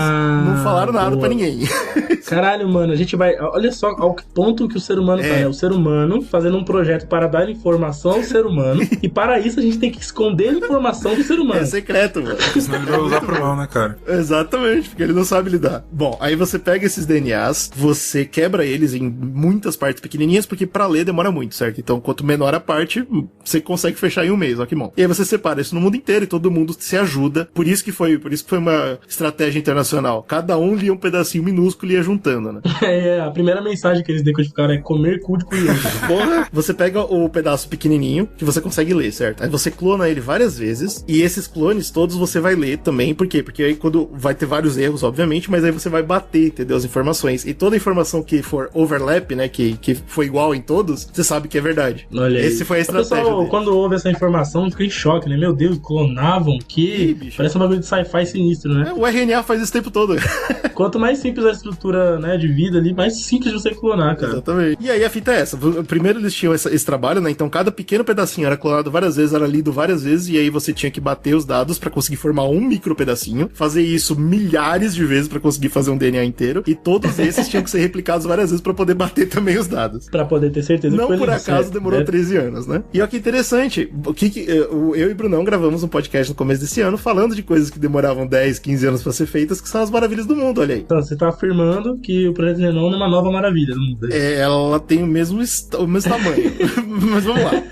Pô, Eugênio, mas é o seguinte, cara, eu tô curioso porque eu li um livro de autoajuda que me diz que eu sou único. Começou errado já, cara. E todo ser humano é único, Eugênio. E como é que pode? O cara pegou um DNA que não é meu e ele vai ler... Ó, você que tá ouvindo o Zcast, você para de ler Paulo Coelho, pelo amor de Deus, para com essa mania feia que você tem. Eu brinco com autoajuda, mas assim, todo mundo conhece essa ideia de que você é único, né? Seu DNA é único. E aí vem a primeira lição importante do projeto Genoma. Você não é único, cara. Você tem sim um DNA incrivelmente complexo, mas 99,9% do seu DNA é igual em todo mundo. Todos os seres humanos são iguais. Tem uma quantia minúscula que é diferente e ela não é tão importante assim.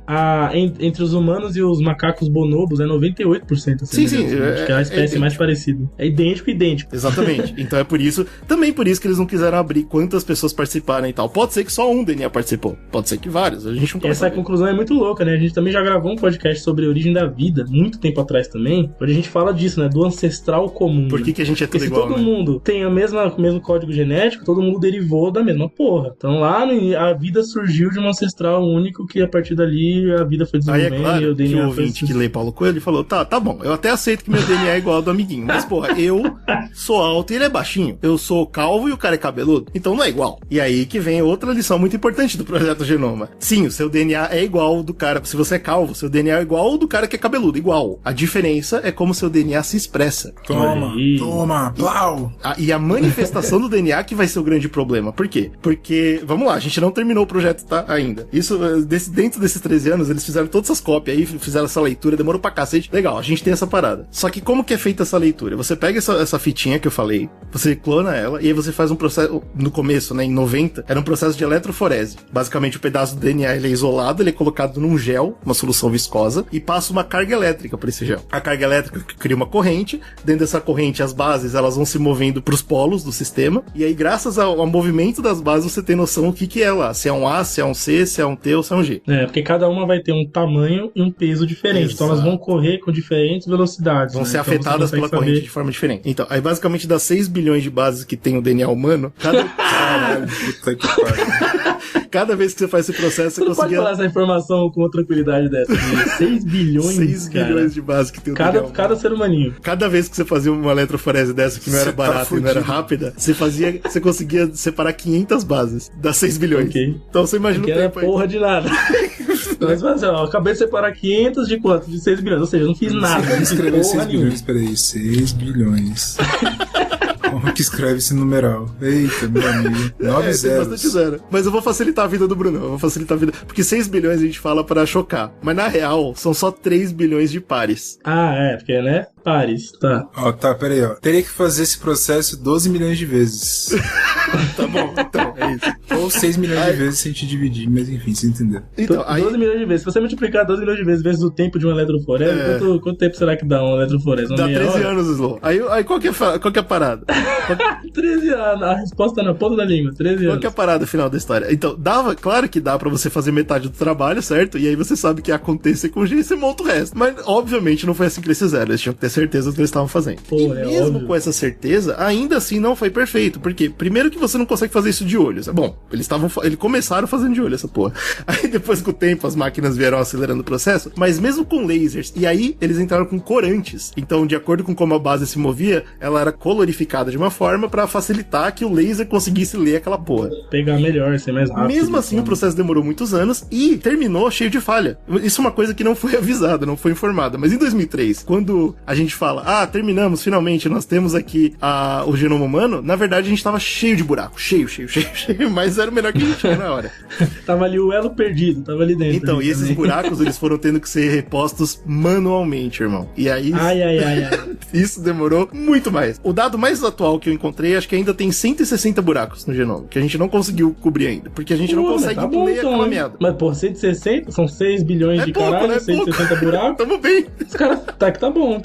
Cara, mas deve ser os 160, né, cara? Exato. Por quê? Porque tem um probleminha nesses buracos aí. Esses buracos são principalmente centrômeros e telômeros. Quem lembra de como funciona um cromossomo, aquele xizinho, lembra que o meio dele, que é o centrômero, olha só, o centro do X, né, onde o X cruza, lá é um emaranhado, irmão, fudido. Então não existe capacidade humana ou mecânica de ler aquela merda. Ali é onde embola legal, não existia em 2003, DNA, tá? Hoje em dia a gente já consegue. Mas é um trabalho desgraçado, porque você precisa desembolar aquela porra sem quebrar. Isso não é um trabalho fácil. Tanto aglutinado nos centrômeros quanto nos telômeros, que são os limites do X, né? O final de cada ponta. Então são 4 telômeros, você não consegue ler, e um centrômero. Isso por cada cromossomo, é isso? Vai embora a partir daí. Então é foda, entendeu? Era difícil de ler.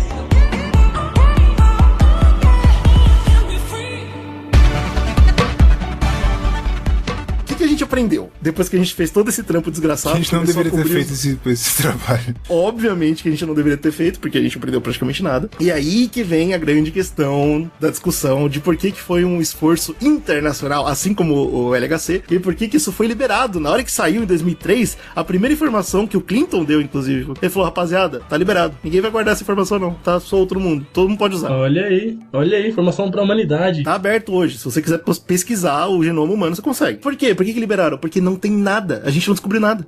Exato. Tinha um professor meu de biologia, não sei se você não lembra, do Guto, né? Lembro, famoso Guto. Ele metia o pau, mano. Ele falava, o genoma é uma merda. A gente não descobriu nada, cara. E isso é uma coisa muito chocante e triste. Por isso que eu tô falando que, tipo, é uma maravilha do mundo. Tá lá. De certa forma, o trabalho em comunhão é uma maravilha. Mas só foi dividido porque ninguém conseguiu achar utilidade porque a gente descobriu, entendeu? Essa foi a grande parada. Inclusive tem uma história interessante de uma empresa americana chamada Celera. Ela tava fazendo o sequenciamento ao mesmo tempo que o Projeto Genoma. Então toda vez que o Projeto Genoma descobria uma fatia, eles pegavam e faziam outra. Então eles estavam, tipo, 2 vezes mais rápido, tá ligado? E aí eles, mano, soltaram no mercado na bolsa de valores. Ó, a gente vai sequenciar antes do mundo, privatizar essa parada e por DNA vai ser a gente. E na hora que o Clinton vem a público e fala que vai ser liberado publicamente, a empresa quebra. É bem interessante essa história. Caramba. É uma história legal. Todo mundo vende as ações, se foda da merda. Foda-se. Vocês não tem mais nada, acabou. Uma coisa que eu quero traçar aqui é que é injusto, né? A gente falar que a gente não aprendeu nada, apesar de ser verdade. A fita do Projeto Genoma, ele lembra muito o que a gente começou falando no ano passado, nos primeiros podcasts de ciência que a gente fez. Ele é o primeiro passo, cara. Ele é o que aconteceu quando a gente olhou pela primeira vez para as estrelas e falou, aquela estrela tá ali. Isso resolveu algum problema? Não.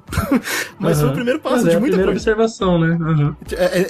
É extremamente necessário. Se você não tem esse passo, você não tem nada depois. É exatamente isso. A gente tem um mapa agora. Agora, é claro, a gente não sabe o que significa e hoje em dia a gente tá começando... Se você parar pra pensar, saber o que a estrela tava lá não fazia diferença. Mas aí veio um cara e falou, pô, a estrela tá ali e quando a maçã cai, ela cai no chão. Aí ele começou a correlacionar as coisas, entendeu? Então a gente... Não adianta saber o nosso genoma, isso não muda nada. Mas saber o genoma e saber outras coisas paralelas que talvez não tenham conexão e aí descobrir a conexão pode ser muito importante pra gente. Então é legal, é um mapa super importante que a gente só não sabe ler ainda. Show. O que tem de novidade que eu achei que é legal da gente discutir aqui? A gente descobriu que 99% do tempo foi basicamente jogado fora, porque 99% das nossas bases nitrogenadas, 99% das nossas letras não são codificadoras, elas não geram genes. Elas só são estrutura que todo mundo tem. Elas só estão lá. Elas não fazem nada.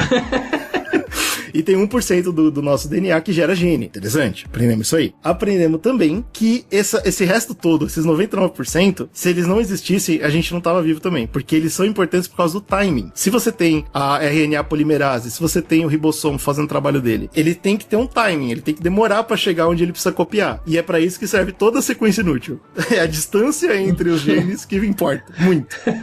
É como se fosse o trilho do trem. Isso. E os genes são as estações. Se você tivesse todas as estações num só lugar, não tinha por que você ter tanta estação. Então a gente descobre isso. A importância é o timing. Só isso que a gente sabe por enquanto. É pouco, mas legal, é alguma coisa.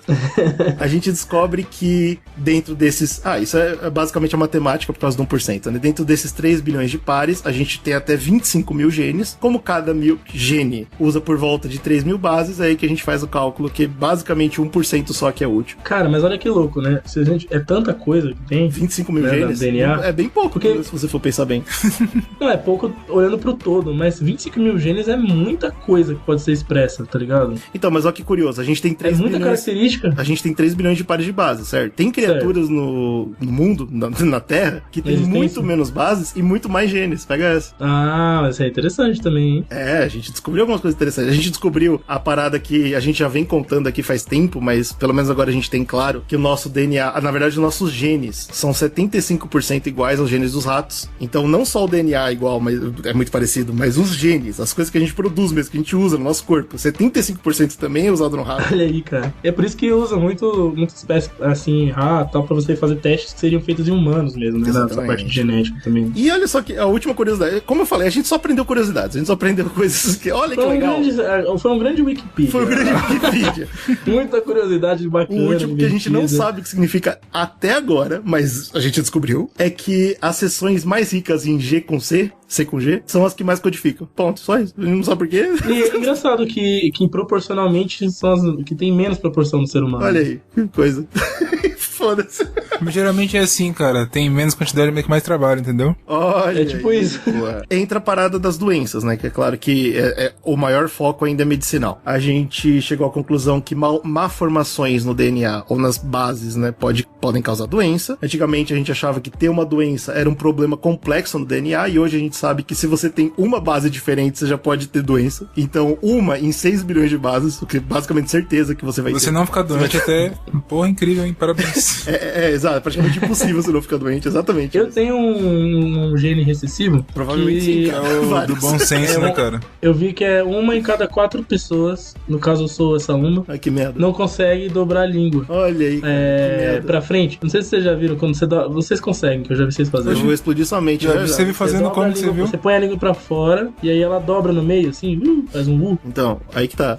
Aí eu não sei fazer, não consigo. Aí eu descobri que isso é genético. A gente Olha aprendeu outras coisas depois disso, viu, cara? Não, dá 6 bilhões, cara. Você tem noção que tem muita coisa que pode acontecer? Uma base genética diferente pode causar doença, pode causar mudança, pode fazer tudo. Então, bicho, foda-se. Mas vamos lá. A gente descobriu uma coisa legal do DNA também que eu esqueci de falar. 50% do nosso DNA é igual ao de uma banana. Não sei o que você com essa informação, ninguém sabe. Ah, legal pra caralho. Eu adoro ver, mano. Adoro ver essas tabelas. Eu vi lá, 2% do seu DNA é igual ao arroz. Mas 50%, cara. 50% da banana.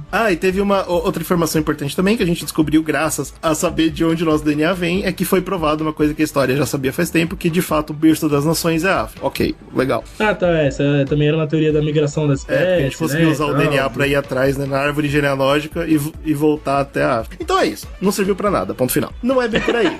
Não é bem por aí. Cara, não fala isso, cara. Quando você entra no Wikipedia, aquela merda que tem um monte de curiosidade bosta, não serve pra nada. Graças a isso, olha que legal. Dá um crédito pros caras. Não, mas é o que eu falei. A gente pode cruzar novas informações e descobrir coisas muito importantes. E eu vou trazer aqui 3 coisas extremamente legais que a gente só sabe graças a isso. Agora que a gente tem um mapa, a gente consegue correlacionar e descobrimos algumas coisas. A primeira é a pleiotropia. A pleiotropia, ela é a ideia é o fato de que um gene pode influenciar... porque ela não é uma ideia, é um fato. Ela é o fato de que um gene pode influenciar mais do que uma manifestação. Então, o que significa isso? O mesmo gene pode te dar mais de uma característica. Um gene, que é o que eu falei pra vocês, que basicamente precisa de 3.000 bases, né? Então, quando você consegue ir lá fazer um gene, ele sozinho pode influenciar muitas características do corpo. Então, por exemplo, a gente tem um exemplo básico de que se um gene seu tá errado, tá mutado, você pode ter diversas doenças em vários lugares do corpo diferentes.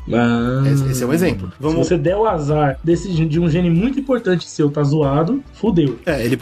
Mas você entendeu o que eu tô falando? É porque você acabou de falar, eu tenho um gene que não deixa eu mexer a língua. Mas não é bem assim, entendeu? Entendi. Um gene, não é um gene ele só não faz uma coisa. Entendi. Isso, um gene pode fazer várias coisas. Então eu tenho algum gene que pode estar uma das características que ele tá expressando é não dobrar a língua. Isso, mas outra pode ser, sei lá, mano, sua capacidade de andar de bicicleta. Eu gosto assim, é bem complexo. E não tem correlação, tá ligado? Não são coisas próximas. Pode ser coisa nada a ver com Deus fez tudo direitinho. Exatamente. Então, vamos dizer, tá? Que descobrem um gene, vamos dizer que eles estão lá pesquisando dentro do genoma e descobrem, esse gene aqui causa câncer. Causa câncer do pulmão. Maravilha, vamos desmontar ele, vamos tirar ele daqui. Não pode fazer isso, porque pode ser que esse gene também dê uma maior capacidade regenerativa do fígado, entendeu? Aí o que você faz? Você tira ele? Aí você se fudeu. Puta, cara, o bagulho é mais complexo do que você imaginava. Entendeu? Cara. Então você não pode só brincar, você não pode só tirar as coisas. Puta, você fala assim, vou tirar o câncer dele. Você tira o câncer e as pernas dele atrofiam, sei lá. Isso, dá tudo errado. Exatamente. E aí a gente tem um exemplo real, né, pra vocês entenderem, que é o caso do albino, né? A pessoa albina, um gene só é o que faz a pessoa ser albina. Só que esse gene sozinho, ele muda a coloração do cabelo, a coloração dos olhos e a coloração da pele, que são coisas diferentes. Entendeu? Então isso é interessante. Então a pleiotropia, ela mostra que um gene pode fazer várias coisas. Isso é uma curiosidade. O segundo, a epistasia. Um gene, ele pode ser expressado ou não de acordo com a presença de outro gene. Então vamos voltar pro câncer lá. A gente descobriu a sequência genética que te deixa imune ao câncer, né? Porque a gente descobriu qual gene dá o câncer. E a gente descobriu que não pode tirar. Puta, esse não pode mexer. Então vamos fazer o seguinte, vamos adicionar uma sequência que te deixa imune a câncer. Ó, legal, certo? Não tem como dar errado. Achei interessante, gostei da ideia. Então, porque não adianta você adicionar isso ao DNA se você não sabe quais outras sequências precisam gerar outros genes que vão permitir que o seu gene anti-câncer seja expressado. Meu Deus, mano. Então, onde eu tô querendo chegar com esse ponto? A gente não entende nada de biologia, nada. De genética. A gente não entende nada de genética. Então tem esse problema. A epistasia, ela faz com que seja uma loucura, cara. Você precisa de um gene pra outro que não tem nada a ver ser expressado. Eu falei isso, mas é difícil de entender. Eu demorei pra colocar isso na minha cabeça. Todo DNA é igual, rapaziada. Então quer dizer que dentro do seu DNA tem lá a cor de pele preta e branca e amarela e a porra toda. Tá tudo lá. Só que parte vai ser expressada, parte não. Então, no caso da epistasia, por exemplo, a pessoa que é albina, ela tem a cor de pele dela. Só que ela não é expressada porque outro gene, que é o do albinismo, impediu que esse gene seja expresso. Entendeu? Ele meio que tomou conta. Vai expressar eu, não você. Exatamente. E essa relação acontece em todo o nosso DNA. Então... Caralho, então a gente é uma roleta russa. Então, essas coisas existem porque a biologia mendeliana é uma simplificação absurda, tá ligado? O jogo da velha, ele não existe. Não importa o nível que você for olhar. Porque os azãos e azinhos, eles têm relações com os bezãos e os bezinhos, têm relação com os cezinhos, e o bagulho fica tão grande que simplesmente não faz sentido. Se a gente for pensar. É 1 milhão fatorial. É 1 milhão fatorial, basicamente. Não dá, não tem como, desiste. Mas a boa notícia é que existe sim os genes dominantes e recessivos. Isso eu comentei. O Mendel acertou isso lá. Naquela época ele acertou, sim. Existe. Só que o problema é que eles podem variar enquanto eles são expressos. E isso é um exemplo muito legal que a gente tem aqui na nossa casa. É só uma coisa. Toda vez que a gente fala, então, que existe um gene recessivo, na verdade, essa é uma afirmação extremamente simplista. Super simplista. Super. Ela não é assim que funciona. Tipo, ele é recessivo, ok, mas ele não é recessivo porque ele é recessivo e ponto. Ele é recessivo porque existe toda uma correlação absurda dele com um monte de genes. Eu vou além. E esse é o chamado pros novos cientistas. Correlação absurda que a gente ainda não entende. Então, é um campo, cara, a ser pesquisado. Tá ligado? Olha aí, tá vendo, rapaziada? A descoberta de Nirenberg Matai foi o primeiro vislumbre do código genético. Uma espiada no vocabulário secreto codificado em cada molécula de DNA, tornando-a capaz de instruir a síntese das proteínas. Nos 5 anos seguintes, Nirenberg conseguiu decifrar os 64 códons que abrangem todo o vocabulário do DNA. O código genético havia sido decifrado. E em 1968, a descoberta valeu a Marshall Nirenberg parte do Prêmio Nobel de Fisiologia e Medicina. Então, eu e o Brunão, a gente tem uma gatinha muito linda, que é a Madruguinha. E ela grande Madruguinha. E ela é uma gatinha que é branca e preta. Não dá pra saber se ela é branca com mancha preta ou se ela é preta com mancha branca. Por quê? Porque ela é filhote de gatos que tem o gene dominante pelo preto e o gene dominante pelo branco. E os dois dominantes estão expressos. E é isso aí. Então, um dominando com o outro. Estão fazendo uma diarquia lá. Cadê o recessivo nessa história, irmão? Foda-se. O dominante está sendo dominante ao dominante.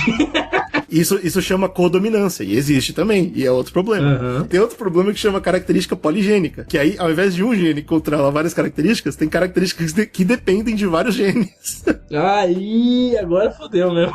Por exemplo, sua altura. Sua altura não depende de um gene sólido, ela depende de uma escala de genes, cara, que tem que fazer uma porrada de coisa. Por quê? Porque alguns vão produzir hormônios, outros vão produzir dureza dos ossos, entendeu? Tem uma porrada de coisa que vai funcionar no final pra definir sua altura. O hormônio do frango. O hormônio do frango que você comeu. Tem tanta... Mano, então essas são as características poligênicas, que também é um problema, também tem que ser estudado. Finalmente, olha só, a gente vai... tá dando aqui, o que a gente tá dando aqui de tese de doutorado pra esse povo, pô, tá liberado, não é brincadeira não, cara. A gente tá dando aqui, ó, gente, vamos lá, vamos estudar essa merda aí. E mais, hein, o genoma tá liberado online, então é fácil. Só... Tudo online, vai lá, lê aquela merda lá.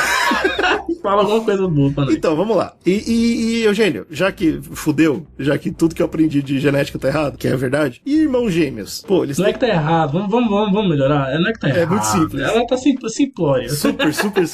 E irmãos gêmeos, Eugênio, que é o mesmo DNA. Porra, aí não tem como, certo? Não é possível. Mas a gente sabe que tem diferença. E aí? Vou fazer aqueles tiozão do Zap. Tempo que eu vi. Tempo que eu vi. Tem que falar. É isso. Então, mas mais micro ainda, se todo o DNA é igual, aí eu vou perguntar pra você e pro Brunão, quero saber o que vocês vão responder. Se todo DNA é igual, e todo DNA é igual, como que a gente produz tecidos diferentes no nosso corpo? Se nosso DNA é igual, como que a gente sabe que o tecido do coração é diferente do tecido do pulmão, por exemplo? Deve ter alguma explicação que eu não sei qual que é, hein, cara? Além de Deus, né? Além de Deus. Então, tudo bem, mas aí se seu DNA é igual, como que o gene que expressa uma coisa no coração não tá expressando alguma coisa no pulmão? Essa é a minha pergunta. É o mesmo DNA, Slow. Isso que a gente não consegue entender. É difícil colocar na cabeça. É a mesma coisa. Verdade.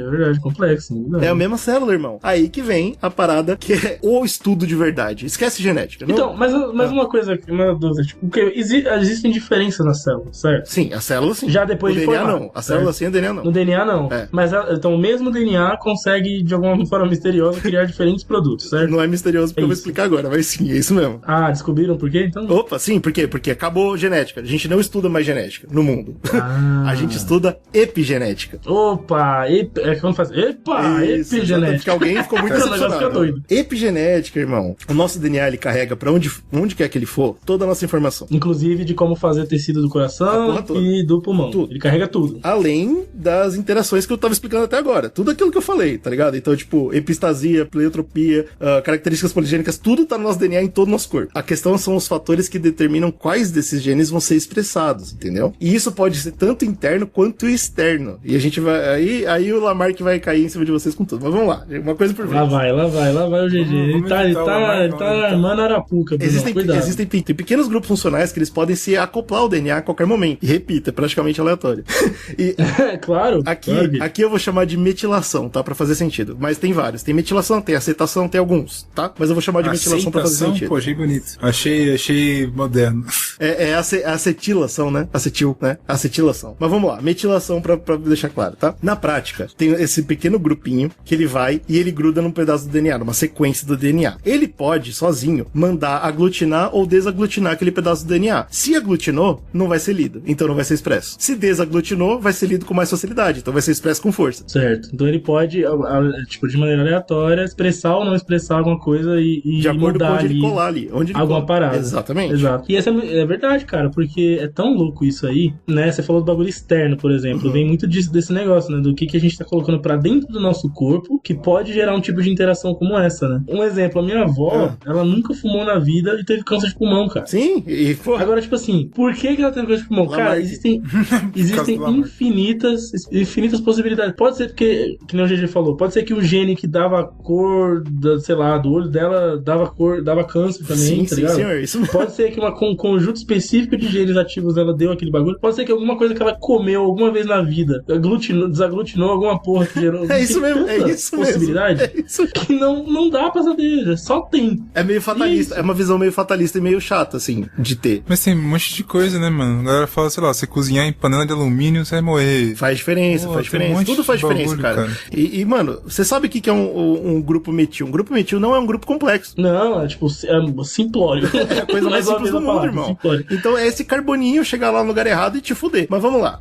Eles não só podem aglutinar e desaglutinar, mas eles também podem simplesmente expulsar a polimerase do RNA. Então pode parar totalmente a duplicação do bagulho. Bom, pra terminar o exemplo do câncer que eu tava dando até agora, né? Então vamos lá. Você não pode tirar o bagulho que dá câncer, você não pode colocar o negócio que tira o câncer. E vamos dizer que você consegue quebrar essas duas barreiras e colocar. Pronto, eu tenho certeza que o gene vai tirar o câncer da pessoa e vai ser expresso. E aí, por questão do destino, ele é metilado, foda-se, não vai ser expresso. Aí você respira uma fumaça errada que passou na rua, acabou. E foda-se. Já era, é por isso que engenharia genética é uma coisa que ainda tá muito fora do nosso alcance. Não, e agora eu vou bater na galera do GG, nos conspiracionistas, né? Porque muita gente fala assim, não, mas galera do GG, rapaziada do GG. A galera fala, já foi descoberta a cura do câncer, mas não é possível, eles não querem liberar, porque, né, porque é por causa do dinheiro, a indústria farmacêutica ganha muito dinheiro com câncer e tal. Então aí você olhar esses estudos e falar assim, pô, será que descobriu mesmo? Será que não descobriram nada, cara, nada. A gente não descobriu nada, cara. Eu acho que não, bicho, sabe?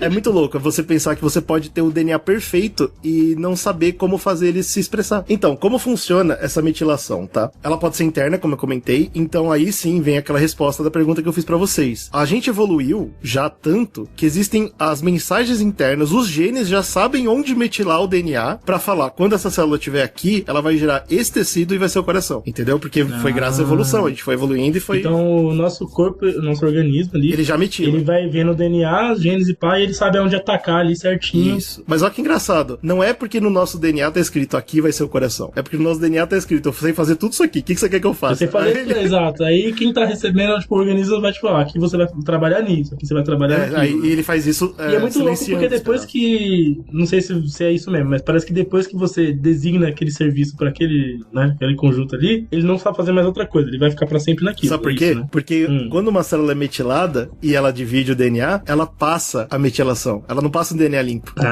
Então ela já passa, já trabalhada pra fazer aquilo mesmo. Exato. E aí que entra a grande discussão das células tronco, né? Exato. Que é uma célula que pode ser ordenada. Exato. Você quer fazer o quê? A célula tronco já chega pronta pra fazer o que ela quiser, né? Você quer que eu vire tecido do quê? Eu viro. Porque ela ainda não foi metilada, entendeu? E ela vai ser, e ela vai fazer o trabalho dela. Inclusive é por isso que a gente não nasce já com câncer, ou já com doença, ou já fudido. Porque os gametas, eles conseguem desmetilar muito, mas não tudo. E eu vou chegar nesse ponto aí. Porque aí vem a influência externa. O Slow já falou. Comida, radiação, poluição, o estilo de vida, cara. Se você tem depressão, se te zoam na escola, tudo isso pode metilar seu DNA. Tudo isso. Então, tipo, é tão absurdo e tão ridículo que, assim, não existe uma situação perfeita. Não existe. Qualquer coisa, se você saiu na rua no momento errado, o seu DNA pode estar metilado. Exato. Mano, você pensar, né, que 1 milésimo de segundo da sua vida pode determinar uma expressão gênica nova. E aí tem um argumento, né? Mas é uma expressão gênica nova em uma célula. Então, mas essa ela vai vai se dividir e ela vai manter essa expressão. Então, e aí, olha só que curioso e interessante. Se de repente você sai na rua na hora errada e você tem uma variância, uma metilação que acontece numa célula que vai se tornar um gameta, e aí seu espermatozoide ele sai e ele não perde essa metilação, pronto. Algo que você fez na sua vida, no seu dia, vai mudar o seu filho. Pega essa. Então, sim, o Lamarck tinha razão. Claro que ele estava errado no que ele tá falando. Mas é engraçado você pensar que sim, as coisas que você... É claro que a girafa forçando o pescoço não fez o filho ter um pescoção. Mas a girafa comendo aquelas folhas pode ter feito o filho ter as manchas. E direto, sim. E de uma geração pra próxima. Já. Pega essa. Então, quando os caras falam que o cara é fortão, se ele tomar várias bombas, que o filho dele tem alguma coisa. O DNA dele? É. Então, não necessariamente que ele vai ser bombado, mas ele pode ser fudido, né? Alguma coisa assim. Exatamente. Entendi, show de bola. Então, mano, é muita doideira, meu. Não dá pra você pensar nisso. Se você pensar, você fica doido, cara. Então, porque é aí que vem a fatalidade. Tem quem estuda isso e fala, não é à toa que hoje em dia a gente tem mais câncer. É porque já era. O nosso DNA já tá fudido. O DNA já lá atrás já metilou, já fudeu. E né? aí foi passando, e agora já era. A gente já tá, o dano já foi feito. Não importa o que você for fazer. E também o modo de vida da sociedade hoje também não colabora. Claro, ela ajuda a metilar mais ainda, né? Então vai indo. Então tem esse lado terrível, mas também tem o lado muito positivo de pensar. Se a gente começar a fazer mudanças agora, pode ser que a gente, daqui a 3, 4 gerações, a gente crie seres humanos muito mais resistentes, entendeu?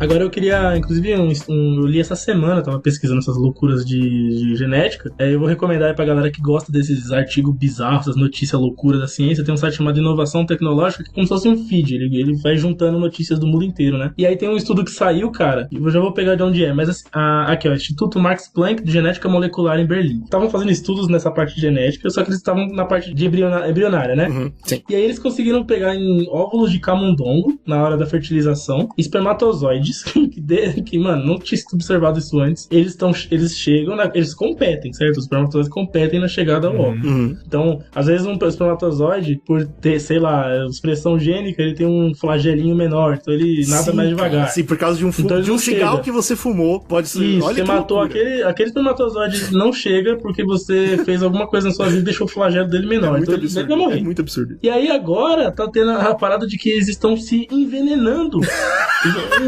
Eles estão se atacando, cara. Eles estão brigando mesmo. Tipo, cadê espermatozoides para chegar ao alvo de camundongo? Ai, que ótimo, cara. Rolou esse bagulho, cara. Os espermatozoides agora aprenderam, por algum motivo genético, a envenenar o outro, cara.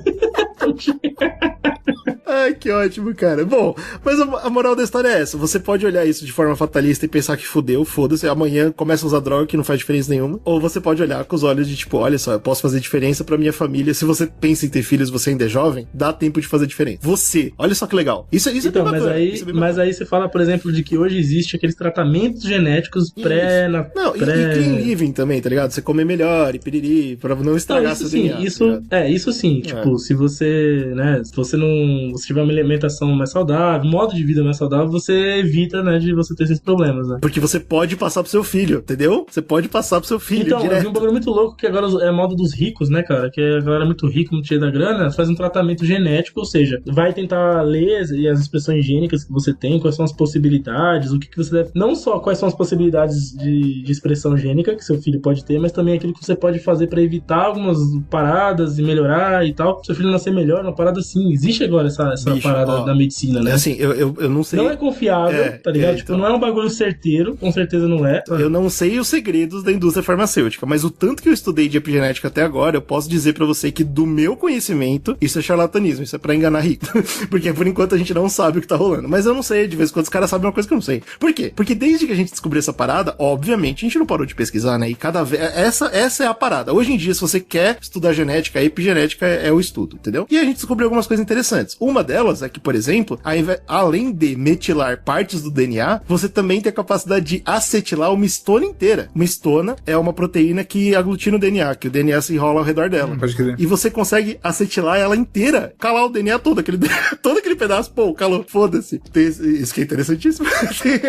Uma coisa que descobriram também foi um estudo de um cara chamado Michael Meaney. E aí, de novo, os ratos que sofrem, né? Mas é bem interessante. E só serve pra ilustrar uma coisa que eu já falei. Ele pegou ratos, né? E ratas, ele descobriu que os ratos, eles lambem os ratinhos. As ratas mães, elas lambem os latinhos. E aí ele pegou e tirou os bebês. Os bebês que não eram lambidos, eles desenvolviam uma variação genética, não só comportamental, mas genética, que eles não tinham a necessidade de lamber seus filhotes. Eles entendiam que, tipo, pra quê? Tá ligado? Eu não fui lambido, eu não vou lamber também. Só que isso não é só psicológico, tá ligado? É genético. Genético também. E ele descobriu que, então, com uma geração, uma mãe que não lambeu o filhote, ele conseguiu mudar toda uma linha genética. Todos os filhos que nasciam a partir daí, eles nasciam sem a necessidade de ser lambidos e de lamber. Caralho, olha que curioso. Mas que mudança incrível, né, cara? Lamber. É bobo, mas é interessante pra você ver como faz diferença. Mas você quer o choque? Quando ele pegou um filhote desses que não queria lamber e não queria ser lambido, e ele colocou numa mãe que lambia. E imediatamente mudou o DNA do bicho. Não, louco, velho. Isso é chocante pra caralho. Isso é muito... Que doideira. Não mudou o DNA. Errado. Nunca fala em mudou o DNA, gente. O DNA não muda. Desculpa. É verdade, o DNA não muda. Ele tirou a metilação que tinha rolado, entendeu? Ele mudou a expressão gênica. Que é simples. Então, se você for pensar, é só um pequeno... Metil é uma coisa muito pequenininha, cara. Quando eu fiz o meu TCC, eu trabalhei com ratinho. Só que, na verdade, já com o ratinho morto. Caramba, Slow, você também tá de parabéns. Tá igual a eles, cara. Eu não matava, mas matavam pra mim, vamos dizer assim. Pegava pra mim soro, tecido e órgãos, né, dos ratinhos lá pra eu fazer algumas análises de lítio. Eu queria saber quanto que os ratinhos estavam absorvendo no organismo deles e quais partes do organismo o lítio, certo? Porque era um estudo voltado pra essa parte farmacêutica, né, dos remédios de lítio. Justamente pra saber se o ser humano tava se fudendo muito ou não com esse tanto de lítio no corpo, certo? Estudo epigenética que você vai descobrir que não faz diferença nenhuma, foda-se. Teve um dia muito louco que a gente tava fazendo a parte estatística do estudo, né? Que é aquele bagulho de PCA, pra você poder saber quais as gerações ali tinha tido mais ou menos, absorção e tal. E aí eu tava brisando assim, e aí eu falei, eu e a minha orientadora, a gente falou, mano, vamos separar por macho e fêmea, só pra ver qual é. E aí eu separei e vi que as fêmeas, elas tinham, acho que era 2,1 vezes mais a absorção do que os machos, tá ligado? Tipo, mais que o dobro. Pode crer. Deu, oxi, qual a explicação pra isso, tá ligado? E, obviamente eu não entrei nisso, porque é muito complexo, não fazia ideia, mas foi só uma parada que eu vi. Falei, que interessante, mas não faz parte do meu objetivo aqui. Mas provavelmente tem uma coisa a ver com genética. Sim, o Slow tocou em mais um ponto. Uma coisa que eu não falei, eu falei de 3 coisas, tipo, pra todos os sexos, né? Mas, sim, também tem genes que são expressos de acordo com o sexo, e é totalmente diferente. Exato. Também. Então, eles estão nos dois gêneros, certo? Só que, tipo, se nasceu mulher, né, aí ele vai expressar. Se não nasceu homem, não vai expressar. Tipo isso. Basicamente, o que tá rolando agora, o atual, tá? Pra fechar o cast, é que o pessoal tá pesquisando quais genes metilar pra evitar a expressão total de doenças. Olha que legal. Mas lembre-se daquilo que eu comentei. Se você silencia um gene, você pode mudar tudo no corpo humano, não só uma coisa. E é por isso que é tão difícil. Você pode calar uma doença e abrir 5. Isso, exato. Então é por isso que a gente não sai do lugar, tá ligado? São infinitos testes que você tem que fazer pra descobrir um detalhe. E aí você tem que misturar isso com mais infinitos testes pra descobrir outro. E assim vai. Então, olha, tá vendo? Não tem jeito, gente. O jeito é virar ciborgue, entendeu? O negócio é isso. Eu vou te falar que computação é bem mais simples, viu, rapaziada? Eu acho que é o próximo passo óbvio, porque essa pesquisa vai demorar muito tempo. E olha só que loucura, né, cara? A gente viver numa tecnologia que a gente vive hoje e olhar pra uma parada e falar isso vai demorar muito. É só pra você ter uma noção de quão complexo é o DNA, cara. Pô, são 6 bilhões de bases e cada uma delas pode fazer tudo. Porra! Sabe que é da hora? Quem estuda biologia e tal tem um campo gigante pra se aventurar, né, cara? Muita coisa pra você aprender. Cara. Isso é da hora, cara. A gente tem medo, né? De vez em quando a gente sente que não tem mais nada pra descobrir na ciência. Tem. Tem, porra, se não tem. Ser humano é um ignorante. Ser humano é um ignorante. Essa frase pega essa filosofia, a gente é mais ignorante sobre a gente. Tá aí. Que merda. E é isso, rapaziada. Esse foi o nosso jeito de conseguir terminar esses 3 assuntos, né, em um só podcast. É claro que tem muita coisa ainda que a gente poderia entrar, se fosse o caso. A gente quer saber seu feedback. Pô, eu quero muito que vocês falem só do maluco que foi um filho da puta, um desgraçado, e deixou a Rosalind Franklin de fora. A gente pode ver algum dia, tá? Mas por hora é isso. Isso é quase um true crime o que ele fez. Ele tá vivo. Desgraçado. Como que a pessoa pode falar com a gente, Slow, pra falar se gostou muito desse podcast, que ela aprendeu que foda-se genética? Você pode mandar pro nosso e-mail, republicasicast@gmail.com, que também é a nossa chave de Pix, tá? Então já manda um Pix e um e-mail pra ajudar o projeto, claro. Você também pode seguir nossas redes sociais todas, a porra toda.